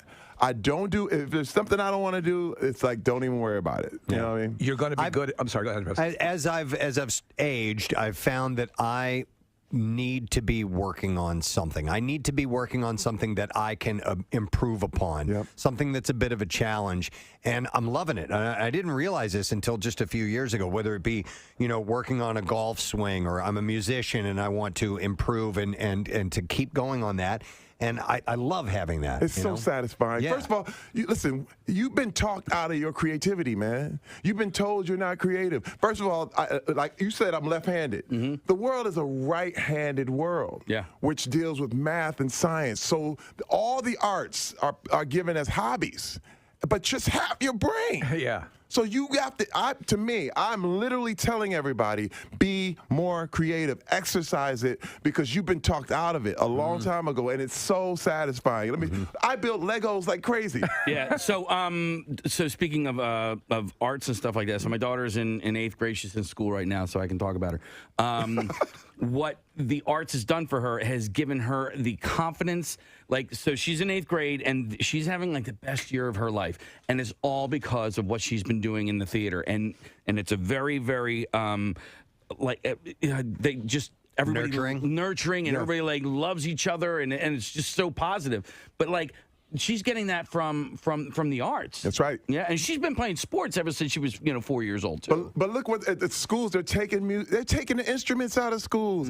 Art is given a short shrift. All this stuff is treated like music and art and whatever. They're like, do that on your own time. That's a hobby. No, but math and science, if you got that, you're good. And I think we're severely lacking right now, just as a society, because we're not creative enough. This is why we run to Avengers and we run to the movies, because we need it so bad. All the story, all the content. We need more. We need more. Imagine the world without art. Imagine the world without creativity, without music, without paintings, and what we would be bereft of if we didn't have that. And to your point about all you have to do is create. It doesn't matter if it's good. Just do something, create that, and if it stinks, do the next one. First of all, that's the world I grew up in. Factory life. Flint, Michigan. Everybody, they were like, "What you doing drawing? What's that? Hey, what kind of boy are you?" And you're like, "Hey, man, hey, look, I like drawing. Okay, I like music. I play the flute. You know what they would call me? They were like, why are you playing the flute?" I was like, "I'm bigger than you. I can bench more than you. So what? So now what?" And they were like, "Yeah, you're right." Did you see the Equalizer, the second Equalizer movie? Yes. He's counseling a kid who's an artist. Yeah. And I'm like, that's it. That's right there. That's just, it's going to come out. This is what the whole graffiti thing is about, man. Yeah. It's like, put it on canvas and sell it. Yeah, I just think of like, okay, math and science. But you go to somebody's home now, they don't have microscopes hanging on the wall. You know what I mean? No, they got like, hey, like I play the guitar for you. So math and science. I don't necessarily. If that's not what you're gonna do, you're not gonna take that wherever you go, unless. My brother's a chemist. He's a scientist. My sister's a math teacher. And that's fine. You know what I mean? Like, so I'm not knocking it. But, right. Yeah. But I'm saying make it more equal. Yeah. Exactly. Yeah. And we would be remiss if we didn't throw some love to Brooklyn Nine-Nine. Oh, yeah. Casey and I are huge fans of the show. NBC gave you the new home, which is very cool, which is wonderful. The show was on the brink of going away and came back, and it is I think one of the sharpest ensembles on television. You're a revelation on the show, as is Andre Braugher, who just unbelievable. So everything, you're up and running. Yes. Season 7 starts February 6th. We already have been picked up for season 8. Nice. That's the vote of confidence, man. Why do you think it works 8 so well? seasons. It's crazy. Why do you think it works so well? Because we love each other, man. Yeah. And this is the greatest thing ever. One thing I'm gonna preach right now. Yeah. Competition is the opposite of creativity. The opposite. We do not compete with each other as a cast. Right. When you see a show fall, it's usually because the actors or somebody within there is competing with each other, and it causes the thing to blow up out of nowhere. We literally are all operating on our own levels, creating and encouraging each other. We are a true family, man. I don't know what else to say. And everyone gets their moment. Everybody. And also, you allow the self-deprecation, the stuff that they have you doing is hilarious. I love it. And again, a lot of people forget, out of the gate, Brooklyn Nine-Nine was sort of the sweetheart. It won, I think, a Golden Globe for the Best Comedy Series and so on and so forth. And then suddenly I'm like, what the F? This show is great, and why are they getting rid of it for? Now, this far into it has got to be the ultimate, acknowledgement. And also that when you have a fan base, you talk about the connection to the fan base, that actually was vocally going after making sure the show came back. Well, I got something to say. When you're talking about Nielsen ratings, that's that 18 to 35 and the whole thing. But this is the deal, and you want to talk about math and science. If you really want to get a good gauge on what people are watching, you need a bigger pie. But the Nielsen is literally only 5,000 homes. Yeah. So wait a minute. I'm going, hey. But let me tell you what happened. The internet. Yeah. The internet spoke for us. They literally went nuts. And they got like 100 million people saying, wait a minute. Why did you cancel this show? And for NBC to pick us up, man, and to give us the love. Yes, to give us that kind of love. What can I say? And now you're talking about in an era where you get maybe 10 episodes, and they call it 2 seasons. You know what I mean? We're well over 170 episodes. I mean, fragile, in the can. explosive vest. A good friend of the show, Keith. You don't put on a vest. Here's what could have been happening. Perhaps was he going to go rob a bank? I'm going to blow this up if you don't give me any money. The story says nothing about a crime. It's crazy. Vegemite? Security camera video showed the flash of the explosion rise about the car's roof, and from the driver's side window, a speed bump wasn't apparent in the video, but the car continued to drive a few hundred yards before it hit a parked vehicle. A 43-year-old man was found dead inside the car, which also contained explosive items, and police have not released his name. I think, so we have a picture of it. I think a speed bump should not be all you need to set off your explosive vest. Yeah. Police did not say where the man was heading. He had visited the home of his ex-partner immediately before his death. They described the driver as a former soldier and a father. And like I said, I didn't see, you would think. That has to be something. If the guy's headed to do no good in an explosive vest, what's the point of an explosive vest? Kathy, you're kind of a fashion plate. Do you have an explosive vest at home? I don't. Okay. All right.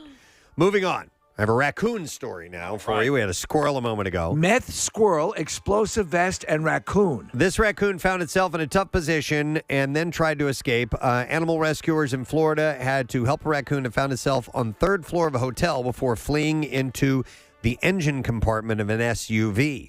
Wildlife Incorporated, an animal rescue group based in Bradenton, said that the rescuers were called to the hotel when the raccoon was spotted wandering around the third floor of the building. I don't know where the hell I am. The animal, where's the ice machine? Yeah, where's the ice machine? The animal managed. I can't reach the lobby button on the elevator. The animal managed to escape during the rescue attempt and scurried down the stairs and into the engine compartment of a 2013 Nissan Sentra. Animal rescuers and the vehicle's owner attempted to coax the animal out from under the hood for several hours before a veterinarian was brought into the scene and sedated the raccoon for a safe extraction. Going to the seahorse party. The raccoon was taken to a shelter. I love seahorses forever, right? How? Was taken to a shelter to be examined and was determined to be uninjured. And the rescuers say a few days later, the raccoon was released at a safe location, so he's okay. I love raccoons, but of course, as we know, if you see them in the day, it could be problematic. Yes. See a raccoon in the day, run away. Yep. Drivers in Bourbon County, Kentucky were in for a strange sight on the first day of the new year. A limo with a stripper pole mounted on the trunk was spotted beached on a slope in a small creek and completely abandoned. And I saw a picture of it. I've never seen anything stripper quite pole like limo. This. Yeah, on the trunk of it. Okay. Sticking up. It's okay. So hours after the limo left the road, the incident was reported to the Bourbon County Sheriff's Department. The police impounded the strange vehicle, and its owner opened a GoFundMe page to regain possession of the limo. Oh, this limo's all wrecked up. Yeah. On the page, owner Troy Jones states, "Want to apologize for my car being placed somewhere it should have never been. This is an apology that completely omits any information that could have even hinted as to how the limousine ended up in its predicament." Yeah, this car isn't placed. It clearly crashed. Yeah. So far, only $100 has been contributed towards the $5,500 goal. There's an externally mounted stripper pole. The vehicle's owner claims that the pole is meant for flags. Really? But it's highly unlikely because it has a stage underneath it. It does. And a reinforced trunk lid and mounted lights. So obviously it was for a stripper. Oh, and by the way, that's far too tall for a lot of things you would drive through or drive under. Yes. All right. And then one last story, and we will wrap it up. Let's go with this one. In the UK, people who shop at Lidl and B&Q stores are being urged to check and see if they've bought a rare plant that could actually be worth a small fortune. My London reports that some supermarkets and do-it-yourself chains stock naturally occurring variations of common houseplants, and these versions can sometimes be extremely valuable. Some of the plants are sold for about $13.50, but even just pieces of them can sell for a much higher price online. Examples of these plants include variegated Monstera deliciosa, the variegated Monstera adansoni, and the philodendron white princess or white knight.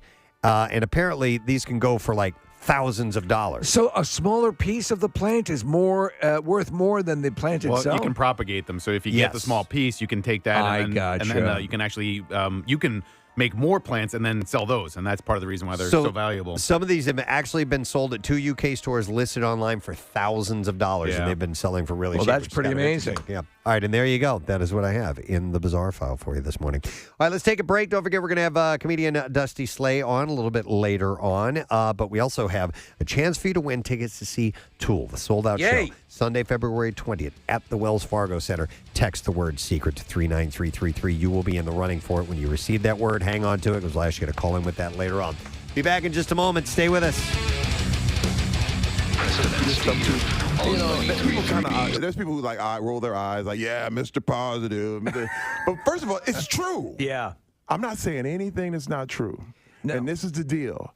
Because what's happening is your brain is like, it grows weeds. You know what I mean? And you constantly got to pluck that junk out. Yeah. All the crap, all the little stuff, all that mess. You got to always, this is why you have to clean your house. This is why you have to dust all the time. Because if you leave it there, it's going to get dirty and it's going to get messed up. So this is the part of being positive, is reminding myself what's true, what's real. Like, it is up to you. You can do it. Yeah. That's all it is. And it's not hyperbole. It's not, oh, man, we'll pie in the sky. This is for real stuff, man. I don't want anybody to mix it up and think that I'm just like blah, blah. Woo, No, we firmly believe in what you're saying, creative visualization, seeing the prize and going after it. People who dispense and dismiss it will pay the price for it. And there's so much to be gleaned if you allow yourself to buy into it and move forward, because ultimately everyone wants everyone to realize their optimum, their maximum, and that's something that you can achieve. I'm with it, man. It's not just crap. I'm with it. I love it. Let's go. I'm pumped now. Let's work out again. I don't want to be your whore.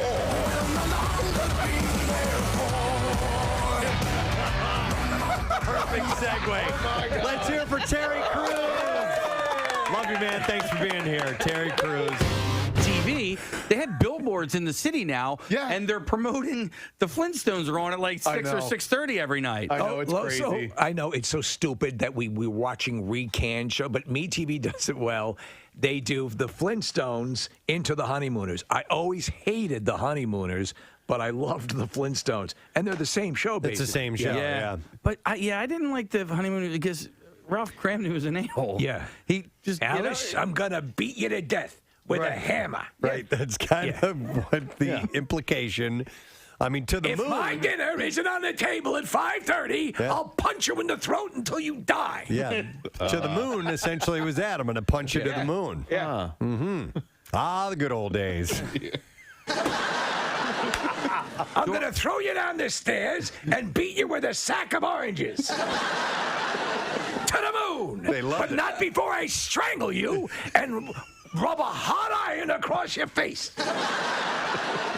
Then I'm going to cover you in pork chop sauce and put you into a pit with rabid dogs. I'm going to cut you up so bad you'll never be able to have children. Oh, my God. I'll remove your breasts with a wood planer. To me, it was so depressing, too, because they had their clothing was in a bureau in the kitchen. Well, they were poor. I mean, they were just making ends meet. But I mean, there's Desi Arnaz used to beat his wife too, because I remember she spent too much. She spent too much money on like hats or something like that. And there was an episode he bent her over his knee and spanked her. Oh, and there was another episode one time, Casey. I kid you not. She had done something that was going to piss him off, so she decided to go and get a sunburn so that he wouldn't hit her. Oh my That's God. what television programming was. Lucy, I'm going to throw you down the elevator shaft. Lucy, I'm going to take you out back, tie you to the dumpster, and drive the car into you. Ricky. 1950s programming, Wow. man. I'm going to cut your head off. That's ridiculous. Columbia necktie. Break your legs. See, the audience ate it up, though. They loved it. You know? There was an episode of Different Strokes where Arnold got in trouble, and Mr. Drummond, because he wasn't his actual father, put him in a wood chipper? No. They brought his uncle in to beat him with a belt. I'm not lying. That's that was a legit episode. Storyline. Yeah. Here, get the switch over here. Get your uncle. I can't beat you. But fortunately, we found someone who can. Do you remember in the Dick Van Dyke Show when Dick Van Dyke slammed Mary Tyler Moore's head in the car door? Oh, yeah. Because the mashed potatoes were lumpy? The audience loved it. They were lumpy? Yeah. Wow. Yeah. I'm going to make your head lumpy. Brought to you by Patient First Cold and flu season is here. I've got a clode. You did. Patient First is here to help. Hey, Harry. I can't speak. You were traveling all day. I was. What's Harry, though? I was just going to say they handle everything. They Harry or clothes. And I put handle and every and made it Harry. At these times, you need someone who cares about your clothes, and Harry's it correctly.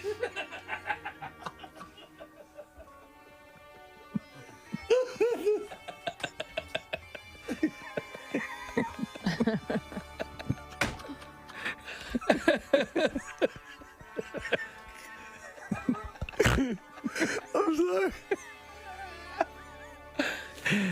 And I snorted too. A Middletown man pleaded guilty Monday in federal court to trafficking protected turtles. 62-year-old David Summers of Levittown struck a plea agreement with federal prosecutors and pleaded guilty to one felony count of violating the Lacey Act and agreed to forfeit nearly 3,500 diamondback terrapin hatchlings, according to the U.S. Attorney Office for the Eastern District of Pennsylvania. Prosecutors said Summers admitted that he falsely labeled the trafficked turtles taken from the New Jersey marsh habitat between August 2014 and October 2017. He acknowledged sending a package containing 11 of them to Canada and mislabeling the package as a book to underreport its value. Officials from the Environment and Climate Change Canada intercepted the package of turtles and alerted American authorities. Today marks a major step forward in the It's so treatment of bizarre. turtle.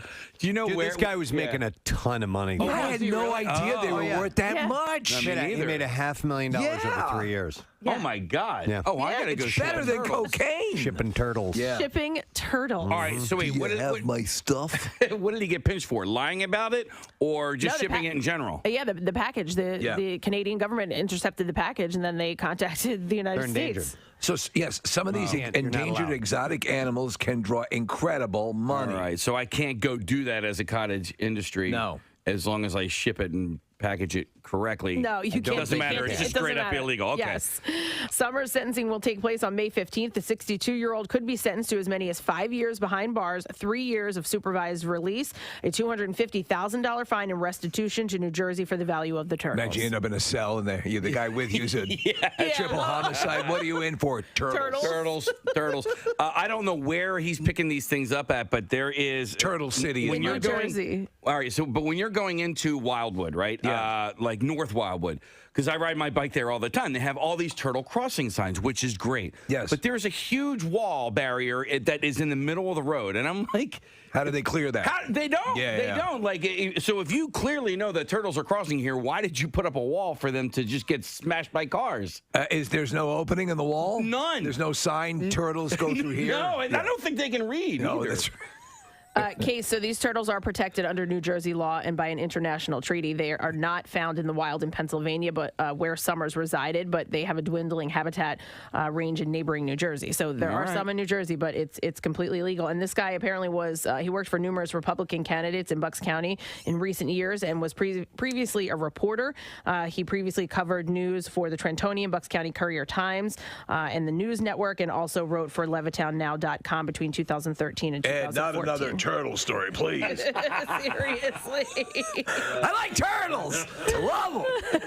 That's that little kid grew up to be. That's him. Oh my God, it's him. I love turtles.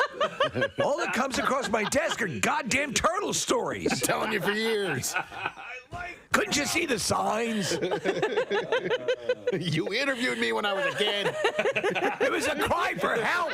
I was dressed as a zombie, and I said I love turtles. Why was no one listening? Looking good. Jonathan just got an awesome face paint job. What do you think? I like turtles. All right. You're a great zombie. And Oh my God. It's him. It's him later on in life. I love it. It never stops. But because my sons have been to dances, but without a date, and it's not odd. Like when I was in middle school, if you went by yourself, unless it was a dance where it's known, everybody just show up and we'll be at the school and we're having a party. Right. But for the most part, everybody went with a date. Yeah, and you got, I mean, at least for me, you would get asked to go to the dance. Your teacher would pick you up. Stop it! You ready to go, baby? I hate you. Hey, look, I put some Tinker toys in the back.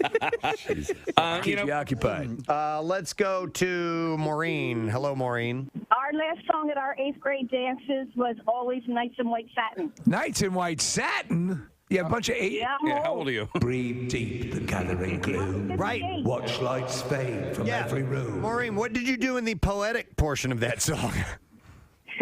Bathroom break. Sway back and forth. They'd start crying. Maureen, did you kiss anybody that night? That's so long ago, I don't even remember. All right. Well, thanks for your call. That means no. Appreciate it. We did like the, the butt hold. Oh my God! The butt hold. Like if you were dating. What did you do? You said the butthole. Butt hold. Oh my God! We would do the butthole. Do the butthole. Everybody, now it's time to do the stuff with your butts. You guys. We're talking about backside stuff. Casey nearly spit out all this. I don't understand why you In the punch bowls, we have a whole bunch of lubricant. This should make it easier. Kathy? Do we have the hustle anywhere? Yes. Do the butthole. Hold. I said hold. Not what it sounded like. Butt hold. One more butt. You guys were advanced. We did. Butts in White Satin. Do the butthole. Oh my God. Youngsters are really enjoying their buttholes. Do the butthole. Do the butthole. Okay, so you do the butthole. I mean, never mind at this point. Oh. No, yes, if you were dating the guy you were dancing with, the guy would put his Time hands to do the butthole now. to the butthole. And who's up for some old-fashioned finger blasting? So wait a minute. Explain to me what the butthole is.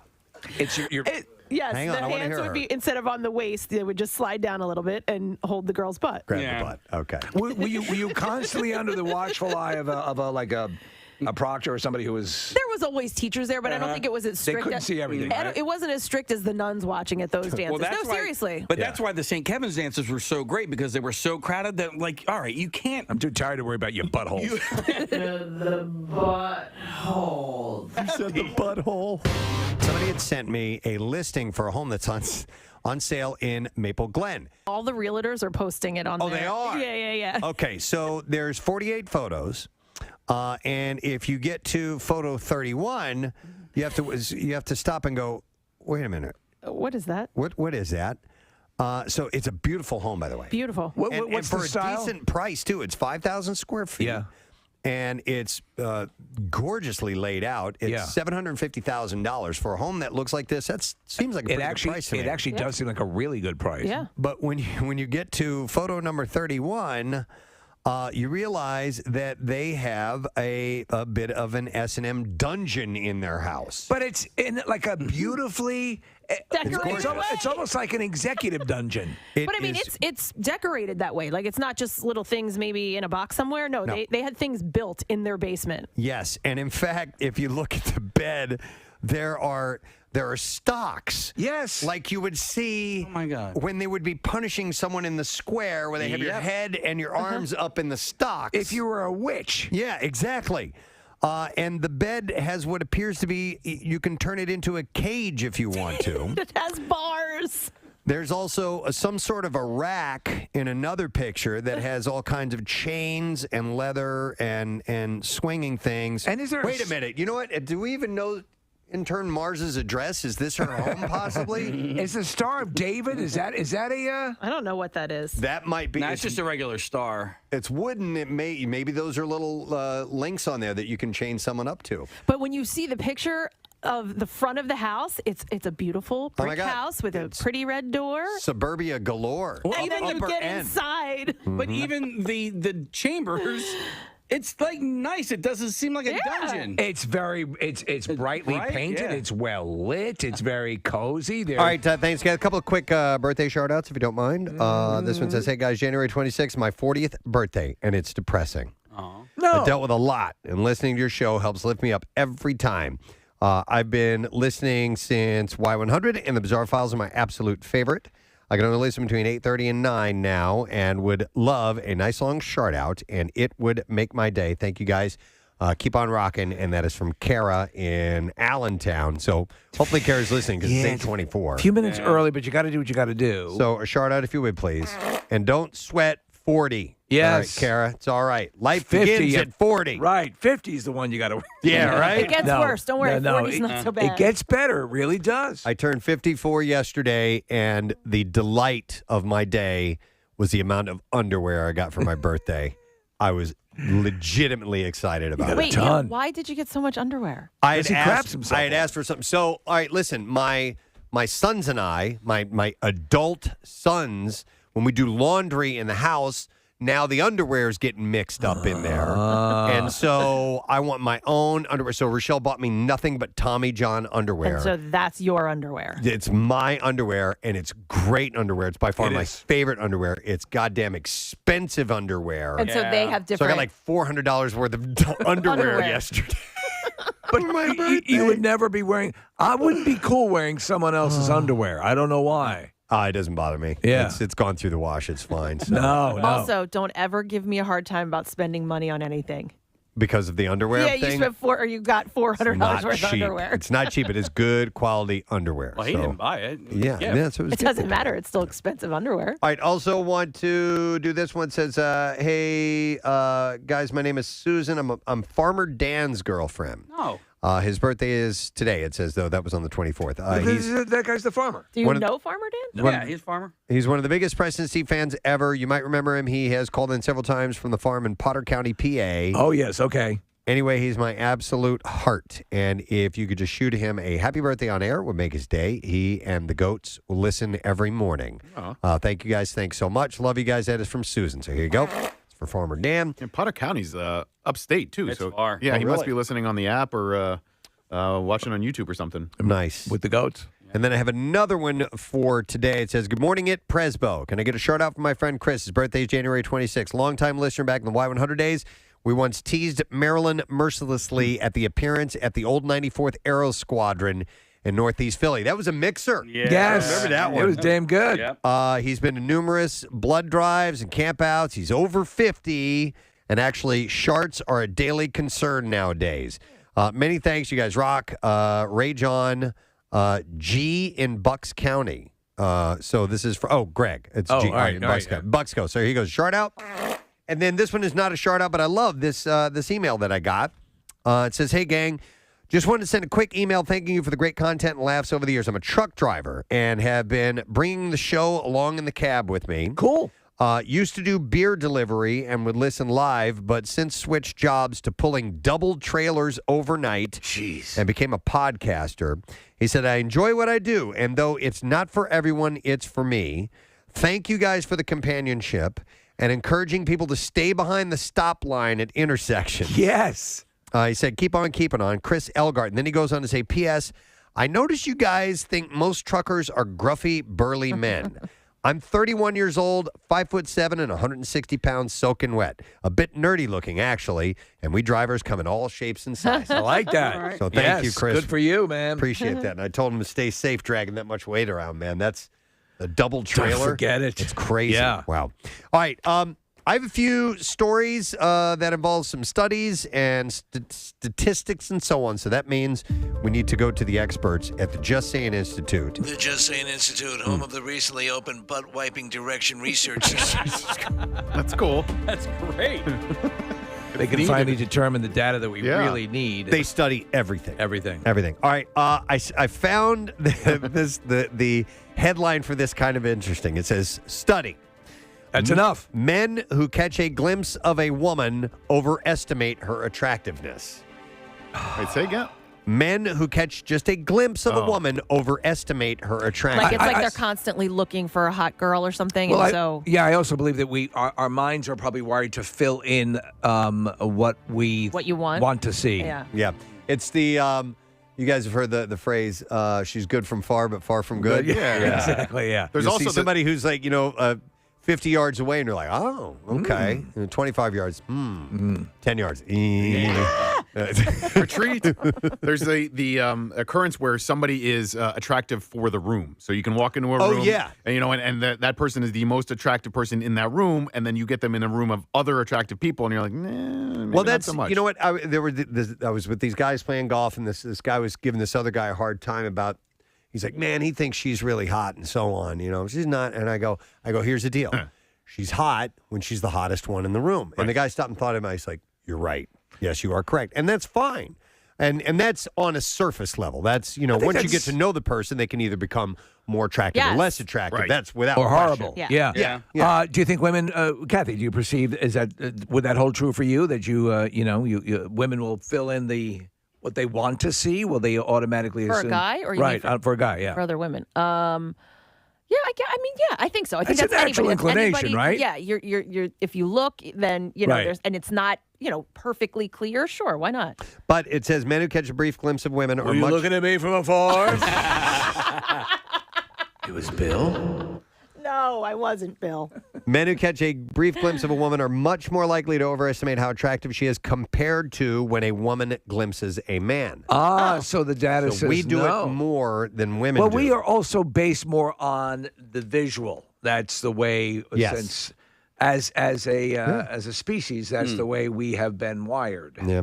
Murdoch University researchers work with nearly 400 people. They found that on average, men overestimate women's attractiveness and women underestimate men's attractiveness.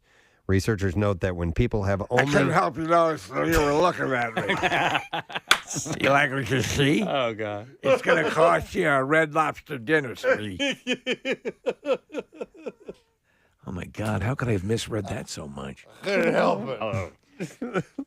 Just shaking what the good Lord gave me.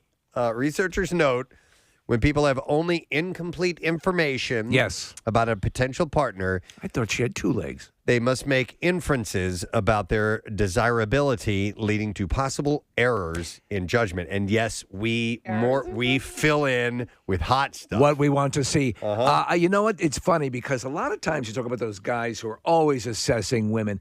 I find a lot of times the guys who are the biggest trolls do that. You know, like almost like the character in Shallow Hal. Yep, I knew you were going to say that. Yep. That's a reality. It's like, who are you to comment? Yep. Jason Alexander's character. I've never heard of this term before. All right. Oh, Home Depot hot. Yeah. All right. It says a lone woman in any environment primarily inhabited by men. Home Depot hot. Huh. Okay. So there are more men in Home Depot, maybe, is what that refers to. And then you see a woman, and even though you're like, oh, that's hot. Yeah, in another environment, you might go, not even. But there, you're like, I think everyone sort of contextualizes. But if it was late in the evening? But what about if there was a low light situation? Yeah, so I think we want to work with it, you know? You know what I do? Like, I'll see somebody who's very well put together. Women. I'll go with on the female side of this. And you're like, wow, like she's she's really good. She's very pretty, but like, I don't even know if I've made it to her face yet. You know what I mean? Like, I just see the whole package, and I'm like, wow, she looks so good. Yeah, put together, maybe, something but then like that. if you like, ass. no, but like, and then if I end up like talking to her or whatever, and I'm like, oh, she's not really that hot. Right. Yes. But yes, the second you engage in conversation, and that can destroy it. Women if the person is are insufferable. Are so much more into tune with that than men are amongst their own gender as well. Yeah. You know what I mean? Yeah. Like we very rarely will assess a guy. Look at the turd cutter on Frank. But I'm not too. I'm not past doing that. You know, a good-looking guy. When Absolutely. You see what you're like, you think that dude gets laid all the time. Yeah. You know, is kind of the thought. Well, it's people say women go out and dress up for other women. Yeah, it's true. For the Yes, guys, because it's the other women who are looking. And I've seen men, and I'm like, well, I should style myself in that way because that's a good-looking guy. Gary, you know where what I mean? did you get that shirt? Gary, please do tell. I got it at Marshall's. Normally, I'm a fashionista. Ross is my usual. Gary, Well, can I get a fashion makeover? Listen, you guys give Calper a hard time, but like he He's is put together well nicely. put together. Oh, yeah. Every time you see him, he could be in sweatpants, and he is put together. Oh, what are you saying, Kath? No. I had no idea that Kathy had these feelings for me. It's kind of sick. It's kind of. Never thought of her that way, but why not? But why not? No. I mean, from a distance. There's low light. Wait, Kath, real quick. What do you think of Calper's smell? Because there's definitely a scent attached to him, and you are not normally a fan of men with scents. Yeah, no. If it's strong, if he's wearing a lot, no It's thanks. strong. But with him, we're like in passing or like a quick conversation. Right. I'm not sitting in a meeting, sitting next to him Or in the bathroom. There are guys that are committed to that, like Calper. I've in my life, I've gone through phases where I'm like, I'm going to try to look better. Yeah, I'm going to try to coordinate. I'm going to try to, and it never sticks. Oh, it lasts for a little while, and then I'm done with it. I had a good run. I was dating a woman who actually worked down in the fashion district, and so she That'll do it. The places to go and Perry Ellis and all this stuff, and I'm like, oh, okay. That just eventually crashes and burns. So you were like the character in the Devil Wears Prada. All of a sudden, they start dressing her, and boom! Oh, wow! Look at and you. you do feel good, and you do feel better, Yeah. and then you realize you actually feel just as good in shorts. No, but Preston, I disagree. I think overall you've changed your appearance, and so maybe you feel like you're not conscious of what you're doing, but like you wouldn't walk out of the house looking like a slob. Well, except for when you go to Wawa and you're right. pants. I'm wearing pajama But pants, besides that, like when you leave the house, you've put yourself together. I will never look slovenly. I will look comfortable, and then my biggest fault is that I will a lot of times I'm just like I'm more if I'm going out a lot, I'm going out to hike or whatever and stuff. So I'm wearing more athletic gear now. Yeah, but you also don't go out looking like you're like homeless. No. I will not do that. I have some sense of decorum. I notice you haven't paid that compliment to me or Casey. No. I mean, because what you were saying, Press, I made that decision a couple of years ago that I wanted to, kick up my style and make sure that I had a pair of sweatpants in every color of the rainbow. I remember And that. now, Casey, the trick Look at me is now. velour. Yeah. Oh No, my I God. liked though when you wore, but when you got the pants and then you just throw on any t-shirt. When you got that matching zip up jacket, like you looked more put You looked together. together. Wait, are you talking about the orange and orange? Yeah, like when you got the matching Adidas Second, I pants. thought Kathy was into me. She's making googly eyes at Casey. Googly eyes. Trust me, Calper, I'm not making googly eyes at Casey. Yeah, he had a coordinated outfit. It was specifically coordinated. Yeah, I know what you're saying. Yeah, it looked no, like you tried. Usually, well, I do try. There is a color scheme, a breakdown. Like I put my pants on first, and then I put a It's shirt like everybody else. a shirt on that complements the color of the Wait, pants, a and then a hat. A color scheme. It's like that's like how Jace gets dressed. If it's green and green, we're good. We're just throwing. Well, it on. no, I wouldn't do green and green. I use colors. I'm wearing green pants and I'm wearing a gray shirt, and then I feel like the hat sort of like kind of brings it all together. Right. There are things the you can Delco do. hat, the giant Pennsylvania license plate Delco hat. Because yellow and blue make green. That really pulls it in. All right. Yes, it does. Hang on, I'm going to go to a call, then we're going to move on to another subject. I have Josh. Hey, Josh, good morning. How you doing? Yeah. So, when you're talking about a woman being the hottest in the room, Yes. that's a huge thing in the military. We call them field 10s. Field 10. Okay, explain that. So you're out in the field op training for, like, say, a month. Now, you haven't done anything close to shower in a month more than rinsing off or baby wipes. And that goes completely out of thought process when you look at a woman in the field and you've been out there for a month and you're like, she is definitely like a 10. Now, once you're all done, cleaned up, and you get out of the field, you go back, that same woman at, a local restaurant, when you see her, you're like, I can't believe I'd have hit that. She's maybe So a field 10. I gotcha. Could you help me lube up my machine gun? All right, thank you, Josh. I appreciate it. So, but I'd never heard of a Home Depot hot either. Home Depot hot or a field 10. Okay. Yeah. All right. Let me see what else I have here. Just Saying Institute. These are studies that have been done to find out a little bit about us as human beings. We'll begin. We'll go to this one next. If you can't get enough of celebrities, you might be a bit different. Hungarian researchers found that people obsessed with Hollywood gossip and A-list celebrities tend to be not that smart. This is not a shocker. I know.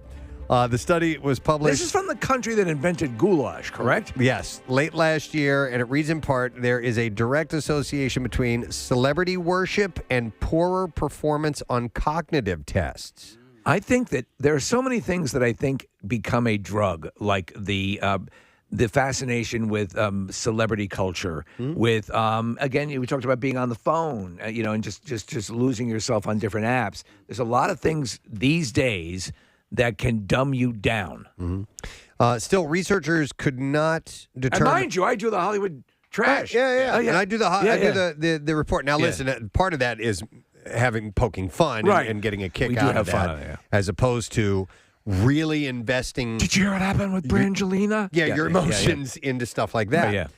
Still, researchers couldn't determine whether celebrity worshiping is a cause or consequence of low cognitive function. Okay, so that if it is the you're being drawn to it because you're maybe a little less bright, or it's making you stupider. I might go with the latter. Yeah. A further study needs to be done in order to figure out all of that.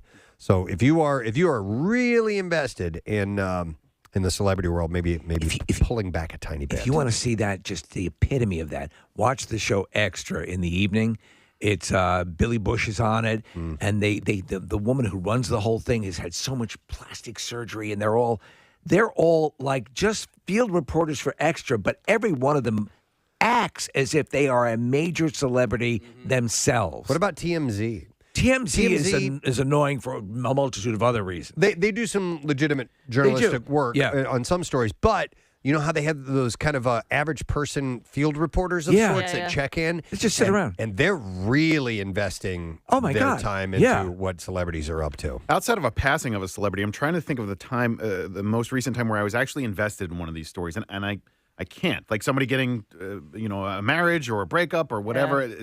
Does anything come to mind for you guys? So Pete Davidson and Kim Kardashian. Not that you're invested, but you're not intrigued at all. That I guess a little. This is more than like any other sort of celebrity hookup. We did write down the dates of when we all thought that they would break up. So maybe that piqued my interest a little bit. But I think that was more just like for fun. I'm not going to bed thinking about Pete Davidson and Kim Kardashian. And you're not looking for what the update is. Right. Like, And by the way, there has not been what I would consider, that's a mildly juicy story. Right. Yeah. Anything associated with the Bachelor or Bachelorette world, the Kardashian stuff, to me, that's all reported on so constantly that you can't help but sort of report on it. You don't care. I don't give a right. rat's So, But Nick, let what me about ask you the then. Britney Spears story? Like That was felt like- interesting. that one, I was waiting to see what's the judge going to rule on that. Right. Yeah, maybe a little bit. And concerned about her, Yeah. Do you consider, because I know that they are, but musicians, celebrities, or are they a different subsect of it? I agree, because I was thinking the same thing, Casey. The ones that I tend to maybe invest a little bit of emotion in will be musicians and what's going on in their lives, and not to an obsessive extent, but I think I might lean that way. But sure, they're celebrities, but I mean, they're not as tabloid fodder. Like Real Housewives and stuff like that. Maybe the pop celebrities are, the pop princesses and things like that. They really open up or dive into their lives. So, Are you like asking about Eddie Vedder gossip or something like that? Or right? All of that. Yeah. Okay, yeah. I don't know. I just like I don't get that invested in any of it. But it's an interesting study. Lives to watch The Bachelor. Could you imagine if that was his show? I want to give Leanna. I want to give you a rose. 5. 5 minutes left. Okay, thank you. Casey's holding up 5. I didn't know what it meant. Okay, how about this? You have 5 minutes. There was a poll done. It was commissioned by HelloFresh. HelloFresh? And I don't know why, because it's a food company, but a poll of 2,000 U.S. adults reveals that what they say are the sexiest traits that a partner can have. Huh. Why would HelloFresh be doing that? I don't know. But they're interesting. So these are traits. I bet you whatever they have determined will somehow lead to purchasing or subscribing to HelloFresh. So these are not physical traits. Right. Okay. That's I want to be clear on that. So a fondness for food delivered to their door. No, number one is kindness with 46%. Oh, this is BS. Number 2 is, you don't think so? No, I absolutely do. It's going to be one of those sort of axiomatic polls that a HelloFresh would do. All right, to get their name in the news. Number 2 is a sense of humor. Number 3 is intellect or intelligence. Yeah. Followed by good listener. And a large collection of velour jumpsuits.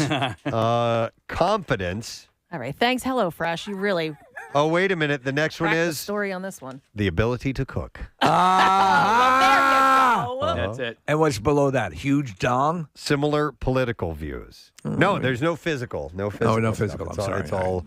it's all just about our You knew it. You were just waiting. personality And they traits. just stuck it in there. Ability to cook. Well, we can help with that. Yeah. If you don't know how to cook and you want to be Hey, Bridge Troll, if you want to get laid. and you want to be wanted. Subscribe to us. But they put it further down on the list so it wouldn't seem obvious. So Right, obvious. right. You know, Yeah. they didn't put it at number 2 or anything like that. So, all right, so we didn't learn much there. Sorry about that. We'll move on to something else. That was sick. All right, if you hope to sleep soundly, there are some Having trouble sleeping soundly. there are some apps that you might want to stay away with. Oh. Did you look at it I already? did not. No, Okay, no, what no. app do you think you should stay away from? I bet you I know. Yeah. Go ahead. Wordle. What do you guys think? I was thinking Twitter. Instagram. Any social media. Yeah. TikTok. Videos. Okay. What? Why? Well, because you just keep scrolling, you know, and I understand that. TikTok and Instagram No, with the not reels. you. I don't want you. I want to know what it says. Well, the Instagram app, which now mimics TikTok, with that just you can just scroll. I can see that. When I put my phone down at the end of the day after our meeting, we do a conference call at 6:00. I really don't check it much again. I will, unless. Yeah, I'm not on it. What? So what is the reason? So a survey by Sleep Junkie finds that TikTok users took over 1 hour longer than average to fall asleep. Ain't that crazy? And 14% spent 14% of their sleep in REM phase, which is only half of the recommended amount for a healthy adult. Wow. Sleep Junkie recommends not using any electronics for at least 2 hours before bedtime because of the blue light they emit. Blue light stimulates the brain. That's a big thing. A lot of reduces melatonin production. You can set your phone to eliminate that light that is not conducive. My to daughter to has also sleeping. glasses that you can get. yeah. Does she? Yeah. Okay. Yeah, we got the glasses when the kids were doing virtual school. without his glasses. He wore them for like a week, and then he was Right, like, right. What am I doing Then with these? Got over it. But I would think that, yes, TikTok would lend itself to spending more and more time. You don't do TikTok, do you? No, I can't stand it. I told Casey I tried again the other day, and I'm scrolling through, and I'm like, I'm watching these videos. I'm like, that one's stupid. That one's dumb. This is dumb. I don't care. And I just kept going. And then every now and again, you'll find a gem, you know? I think they like wingsuits. Yeah. And so the algorithm gives me wingsuits. Yeah. And you know what? I haven't liked anything on there, so it probably doesn't know what I like. Yes, if you were to if you do a couple things that you like, it'll be a little bit. But I don't know if I want do you really want to work that hard to love TikTok? I definitely see, though, I spend more time. I can pass time quickly on TikTok because not only you go scrolling through like you are on Instagram or some of the other, the other apps, you're stopping, or at least me, I'm stopping and watching those videos. So if each video is 30 seconds to a minute, you know what I mean? You've gone through 5 videos, you're in 5 minutes already. To me, I think it's just the short video format is not for me. Like on Instagram, when it goes to the reel and see a video, I scroll past it immediately, and I want to see the photos. I want to take a look at Do the you like photos. wingsuits? wingsuits are cool, but I prefer seeing the photos, and so therefore when it forces me over to the reels thing, I move away from it. So you didn't like Vine either when that was out. I didn't. You like chat roulette? Try it. Yeah. Chat roulette was kind of fun. Is that still a thing? That was funny. We how long did it take before we got our first dong picture? Oh man, it was like, remember we tried it and we're like we within 30 seconds, like immediately you start getting the deep pics. Yeah. So. All right. Well, anyhow, don't if you want to get to sleep, and I think we already knew this. You want to stay away from any screens a couple hours before you go right. to bed. And if you TV want to too, then. But TikTok is the one. I don't know. No, TV's is an ultimate good. TV's amazing. It's an ultimate. They good. recommend it. All right, we got to take a break. I've been told, so we're leaving the Just Saying Institute, which is home to the new wiping direction. It is the home of the recently opened Butt Wiping Direction Research Center. Thank you very much. All right, we're going to break. We're going to come back. We are going to talk to Mr. Dusty Slay, who is part of a Netflix stand-up series that we'll get to in a moment. Stay with us. We'll be right back. It looks like recessed lighting. Listen, I'm sure they took out the clutter for the pictures. Well, it's called 50 Shades of, right? Isn't it 50 Shades of Maple Glen? Maple Glen, yeah. Real estate agents. Oh, my God. You know they've seen a lot of stuff. Absolutely. Would I want that? Yeah. Hell yeah. Why not? Well, I'm just saying because... What are you going to get? They knock a couple grand off and take the S&M stuff out. Nah, play around with it. You never know. It might open up a whole world that you never knew even existed to you. Yeah, I'm just thinking... This is Rochelle. We're going to have the PTA meeting over here tonight. Bring your bull whips and butt plugs. Have we talked about period parties before? We have a while ago. Okay. Bert Kreischer. Yes, Really? he brought them up. Bert Kreischer had one for his daughter. Oh, okay. Which was awkward. But they're like really... They're ascending now in popularity. Well, so much so that they're starting to take off in the UK. So the British mothers are starting to throw period parties for their daughters when they first menstruate. Yeah, remember there was like an old commercial where it was when the girl got her period for the first time. It was like, let's go for ice cream. I forget what the commercial was, but it was like, let's celebrate. This was like when I was Why a didn't kid. you run alongside the car? I remember thinking, this is the worst day of my life. When that happened? Yeah, like... Really? I mean, you know what? Because I was a little bit older, so I understood it. I knew what was going on. I knew what the other kids were going through, and I was like, you know what? Like, if it doesn't have to happen, like, I can wait. You know how a good first one? Carrie. You remember that? Yeah, of course. She had. I think the whole idea, I think, actually is a good one. If for something that could be traumatic, that you could turn it into a plus. I mean, I think it's cool. Right? I mean, listen, if you or not a plus, but something that is something to be okay. You can now bear children. Yeah, I mean, it's not that you want to. It's 12 or 13 years old or hey, however Daddy, it is, but no. But as in the in Game of Thrones, they call it your moon blood. Your moon blood. Yeah. Okay. I mean, but honestly, it is, in one fell swoop, boom, you're a woman now. Yeah. Whammo. And so there is no equivalent for boys. You know what I mean? It's not like we go to sleep one night and then we wake up and boom, we have pubes. Yeah. You know, like it's a pube party. it's a boner party. A boner party. But you're getting babies. I mean, it's the truth. It's a biological thing. It happens.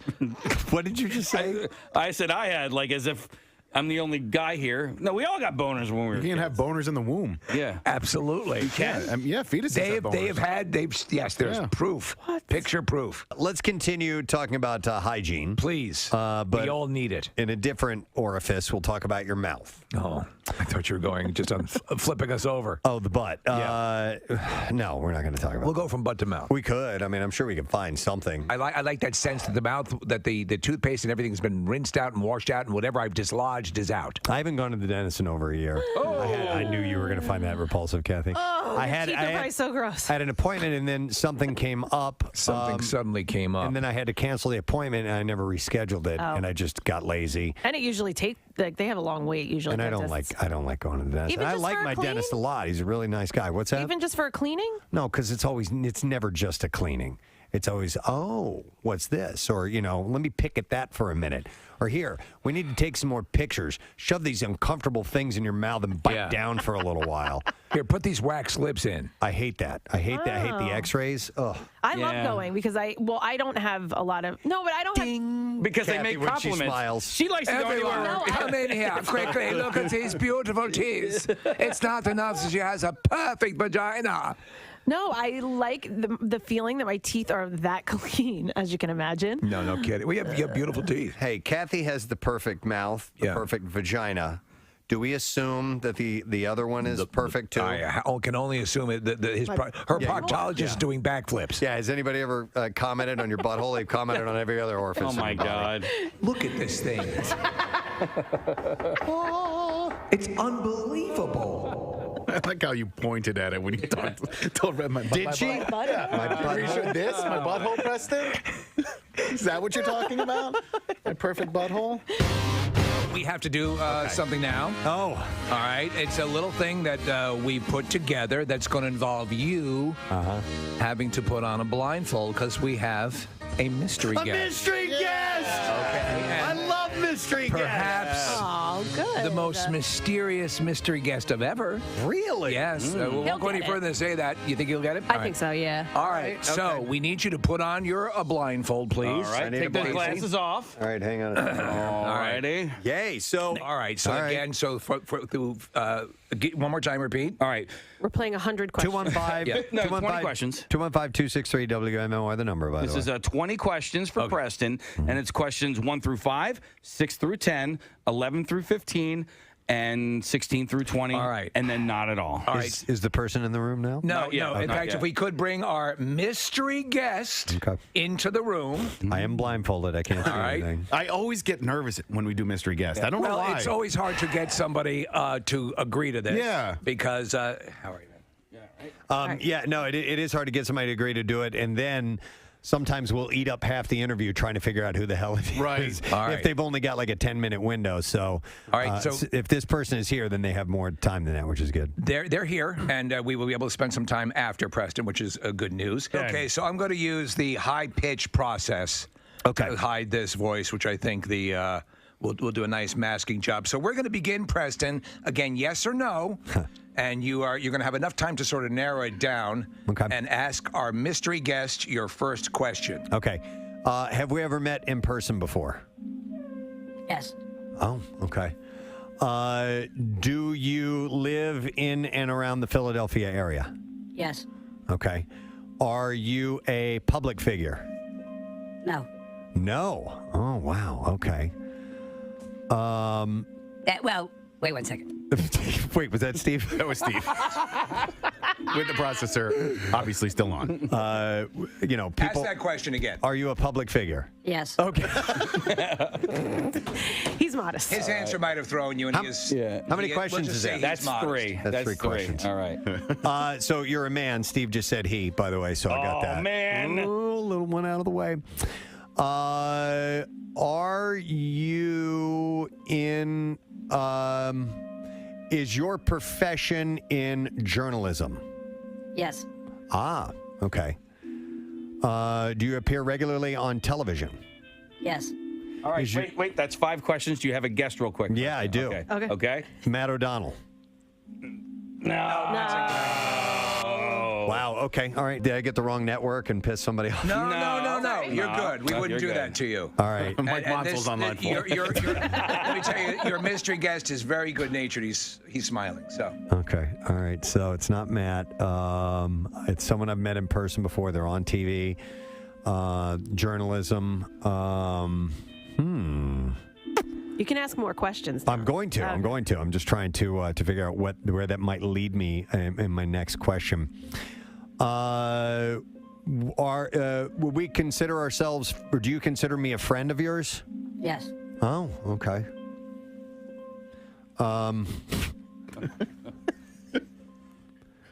Are you from an island nation? Yes. It's Vi. It's okay, how about right?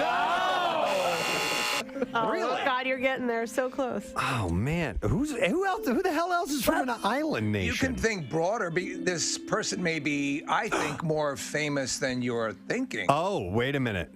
Shane Victorino? No. All right. Good guess, though. That's 6. That's not a nation, but it's an island. You know, So and now- we have played golf together, so you know. Question number 11, Preston. Yeah, I'm. Expand your search. Wise. Yeah. I'll, they live in and around the Philadelphia area. Entertainment-wise, journalism, television, island. There are some people who do it all. Who do it all? No more. Oh, okay. So, are you a musician? Yes. Oh. Wow. What's your name? No. You're a musician. Oh my God. I should know this, right? Okay. All right. Okay. Everyone here is smiling because you know once you know you. Okay. Yeah. Do we play your music on MMR? Yes. Wow. Do you play drums? Yes. Wow. And we're friends. We're considered friends. We're friends. This person's going to kill me. Are you black? Yes. And I still don't know who it is. What a waste of a question. Well, I'm trying to,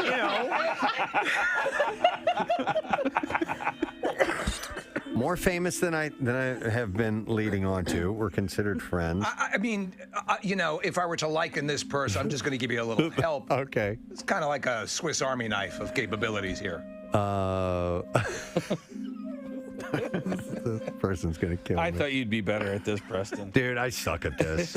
I'm good at getting answers. All right, well, Apparently, I'm good at getting yes answers. You've got nothing I haven't but gotten yeses. any no answers yet. Honestly, which should kind of lead you to, oh my God. Oh, Steve. What? Some people texting in are starting to get it. Okay. Really? Yeah. All right.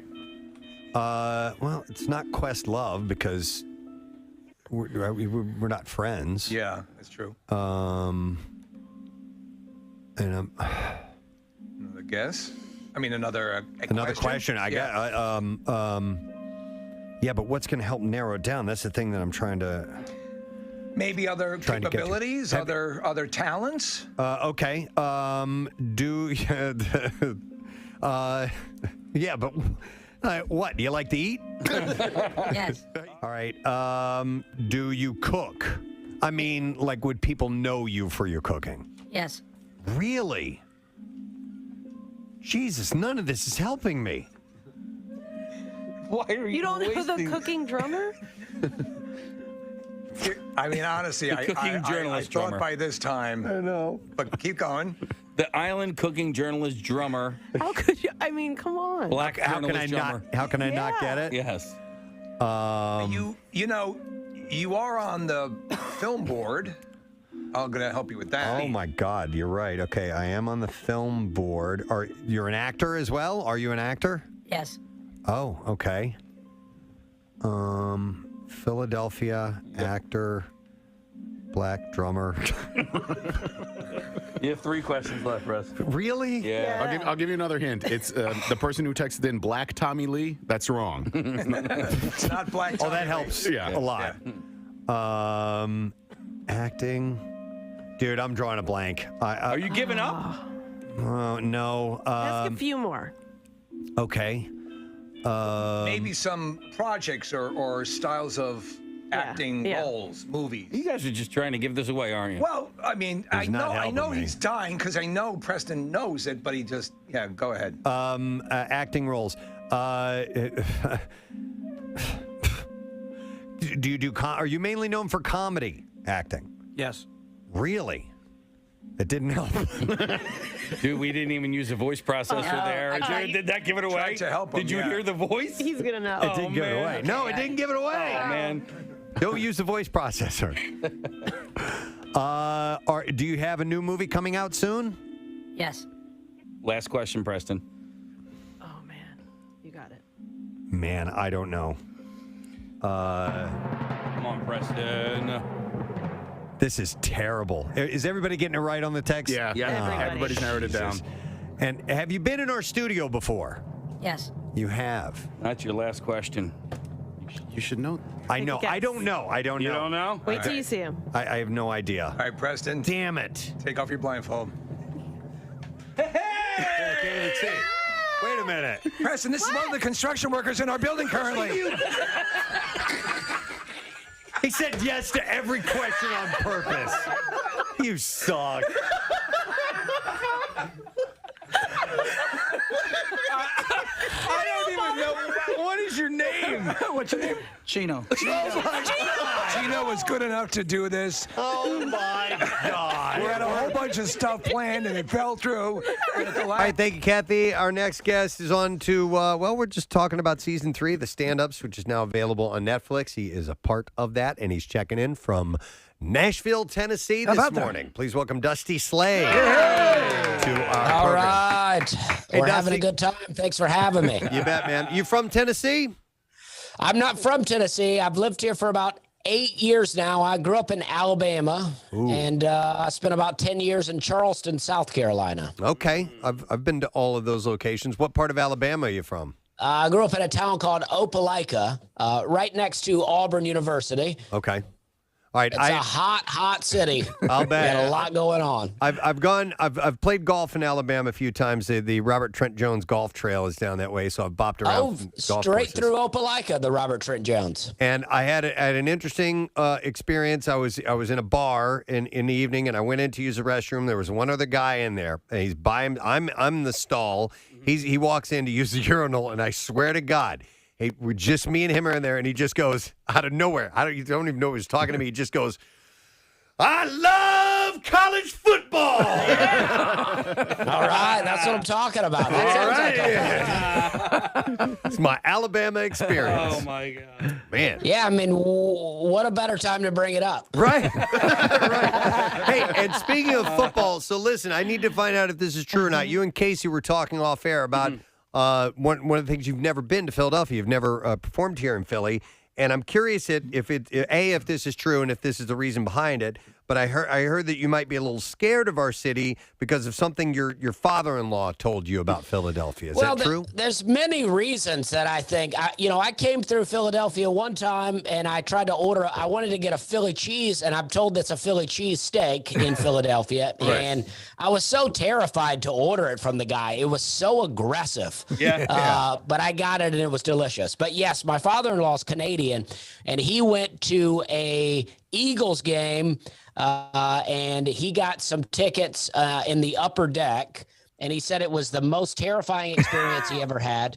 He was in the wrong seats, and he didn't realize that he was a row too high, and so the guys that were in those seats came and claimed it, and the rest of the game they were spilling beer on him and yelling at him. And, Okay. Ooh. So and not that I'm not justifying anything, but was he rooting for the other team?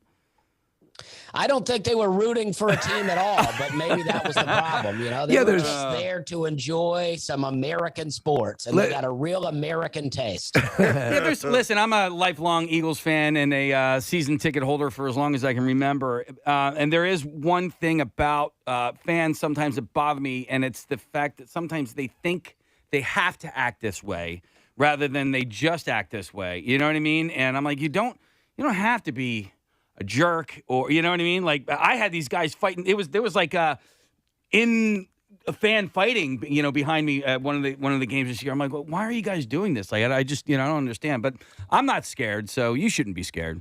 Well, I'm the type of guy that'll go into the bathroom and yell, "I love college football."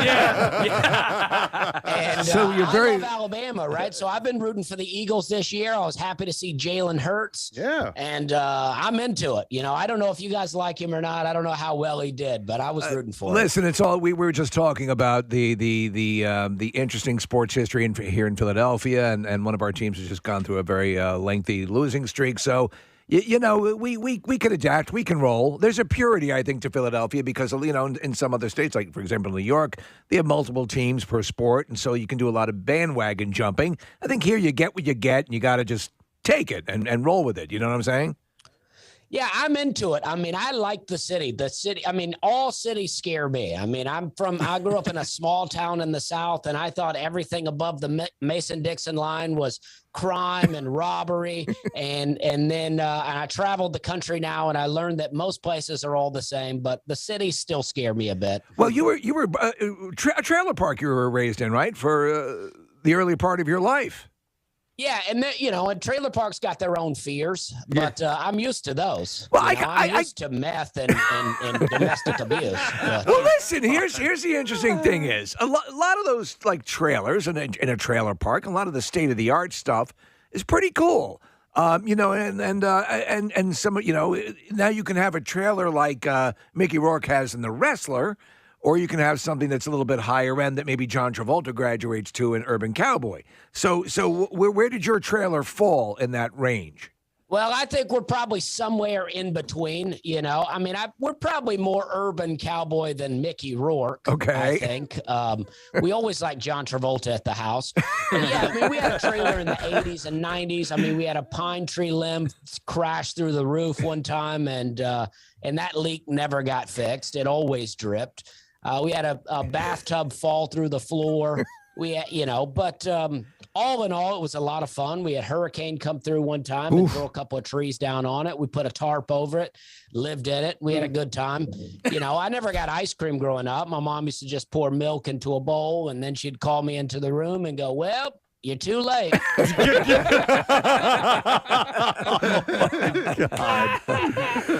Wow. Dusty, I wanted to ask. It wasn't all bad. We've done a lot of Zoom interviews, and people set up in an area of their home that they kind of think looks nice. And I'm looking at the background there.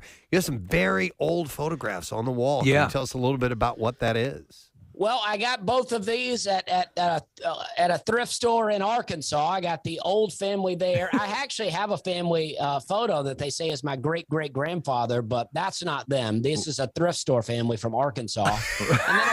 And then I got a couple of wild horses here, and I thought that was fun. Dusty, I think I had that painting. They have those starving artist sales. The wild horses? I think we had that exact painting in our home decades ago. So it's probably one of those starving artist sale pictures that makes the rounds. Yeah, I bet it is. I mean, I was staying in a comedy condo in Arkansas, and I bought these two, and I was going to leave them in the condo, but I liked them too much, and I was like, you know what? I'm bringing these home. I love it because it seems to have records here. I got a George Jones with a flat top. I got a Charlie Pride. Yeah, I got a woman covered in shaving cream, which I enjoyed. I thought that was you're Rogers. I love country music. I like rock. People tell me I look like people all the time. They tell me I look like Joe Dirt or Wayne's World, or they say I look like Jay and Silent Bob. Yeah. You have a guy told me I look like a Walmart Billy Ray Cyrus. You have a very I always want people to tell me I look like Bob Seger, though. That's the look I'm going for. Well, you have a very distinct look. For those who don't know, Dusty wears a baseball hat, kind of a trucker hat, and long hair. You got really, really long hair, beard, and very large glasses. How long have you had those? Well, I've had these for a few years. I like to have good vision and safety goggles at any time. There you go. You got them. You got them both. I can just start cutting something with a saw at any point and not have to worry about damaging my eyes. Right. So you're in Nashville now, and Nashville has actually gone through a metamorphosis, and one thing it's become is like a bachelorette destination. It's like they're party town for that stuff. Do you have to deal with that when you're out and about in Nashville? Well, if you go downtown, that's about all you deal with. I mean, downtown is so wild now. When I moved here 7-8 years ago, it was pretty wild, but now it's the number one bachelorette party destination. It beat out Vegas. Wow. And it is just it is where, I love it, but it's where all the rednecks from all over the country come to party. And we got Kid Rock's got a bar called Kid Rock's Big Ass Honky Tonk. And I wanted to hate it because I thought it was so cheesy. And I went in there and I was like, this is the best place in town. No kidding. Yeah, I hear nothing but crazy stories from that place.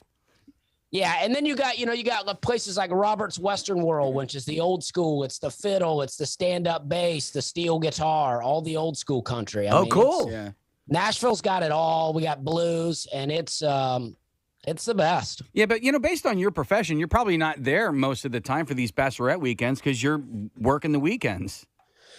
Yeah, I mean, there is a comedy club downtown, and I think it's the absolute worst place to have a comedy club. I would never want to do comedy for the downtown Nashville crowd. Thankfully, our club Zanies is outside of downtown. We don't get a lot of bachelorette parties, and Zanies is a great club. We get to really do some good comedy. But downtown, man, it is wild. Now, I believe you have the distinction. Were you, in fact, the youngest comedian ever to play the Grand Ole Opry? That is true. At one point I was. I had a friend. I feel like I opened the door for younger comedians to do stuff at the Opry, and I have a friend who's a bit younger than me who's beat me out now. But I've done the Opry about 14 or 15 times. I love doing it. I mean, I feel like every time I walk out there, the old people in the audience are like, oh, gosh, who's this kid? I seem like a kid that's probably mooching off of them at home right now, you know? Right. Yeah, I'll bet they held on to mainly just the older comedians for a long time at the Opry just to be safe. Oh, yeah. I mean, they see me. They think I'm the guy that's going to ask for $5 for gas for the tank of their car, you know? Hey, so I ended up watching the latest season. I guess I'll call it a season of the stand-ups because and I wasn't aware of who you were until last month when it debuted.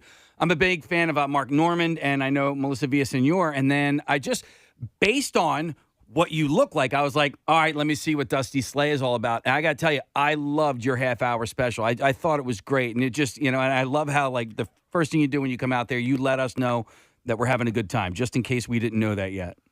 Yeah, well, I've done a lot of, I appreciate you saying that. I've done a lot of bad gigs and in my life, and I got used to coming out and deciding that I wasn't going to ask the audience how they're doing tonight or if they're having a good time. I just go, hey, we're having a good time. And when a joke bombs, I give them a wave and I go, we're having a good time. So you're sort of employing the Jedi mind trick to convince them, and I think that's very smart. Absolutely. I mean, I've done the worst of the worst gigs coming up in comedy. And you just kind of learn after a while not to let it get to you. And just, I'm like, I used to sell pesticides. So even a gig where I bomb is better than a day selling pesticides. I can handle it. You also worked, at least it seems to be, I was watching a lot of your stand-up, and you did a couple of restaurant gigs. And you worked at a place. Now, I don't know if I got the name right. Was it a Sizzler or a Sizzlin'? Oh, I worked at a Western Sizzlin'. It ends with an N. They cut off the G. A Western Sizzlin'. I say not everybody's familiar with it, but it's like a Golden Corral without all the class. I like to say it's like a silver corral or like a bronze corral. I worked at a corral. Okay, corral. I worked at a place like that too. That was one of my first jobs. It was called York Steakhouse, and it was one of those get in line and get all your food things. Yep. Oh, yeah, you get a little tray. Yep. It's like part cafeteria, part steakhouse. And the explanation is always, the food's not great, but you get a lot of it. Right? Yes. Yeah. So that seems to be the trade-off. Yeah, I mean, you get some fried chicken, some fatback, some imitation crab. We got it all there, Were you working? A lot of ranch dressing. Oh, yeah. Were you working on the line? Were you preparing food, or what were you? No, I was a server. I was the only male server at the Western Sizzlin', and when the truckers came in, they were very disappointed to get me as their server. Right. They're like, I've come in to flirt with a 70-year-old waitress, not a 20-year-old boy. Hey, something, Dusty, I'm reading a little bit about you. You've done something that Casey here has always wanted to do. Well, it says here, at least anyway, you used to drive your car all over the country. Casey's always wanted to drive from coast to coast across the country. Have you done that much? Have you done a long road trip like that? I've drove all the way to Phoenix, Arizona. That's as far as I've drove in my car. That's almost there. Yeah. There's just a couple of things, and I've seen too many road trip movies, Pee-wee's Big Adventure being one of them, where I'm like, I got to see that. Our friend Nick Murphy here, who works, in video department, he actually stopped where Pee-wee's Big Adventure, where Simone and he were in the dinosaur. He stopped there. I'm like, that's a real place? Well, then I need to go see that. And, unfortunately, you just need time, and that's what I don't have right now. You want those back roads. I don't want to be back on the road highways. version of Americana. It's amazing. I've driven through the desert of New Mexico in the middle of July when it was 118 degrees. Jeez. I had a car with 250,000 miles on it, just praying that I didn't break down. Because I'm like, there's not another soul out here. If I break down, I'll die out here today. Dusty, so years ago I did stand-up and did it for a fairly decent run. And that same scenario where you're driving yourself all over the place, and I got to go. I've been to all 50 states, which was kind of cool. But there are times when you are driving, and I had a clunker of a car as well, thinking, if this breaks down here, that's it. They will never find me. And it's just part of the deal of building up your resume and touring. So, it's what you do for the love of what you do. Oh yeah, I mean, and it is. I'm glad I've done it now. I like to say I'm making airplane money. I'm getting to fly here and there. Airplane money.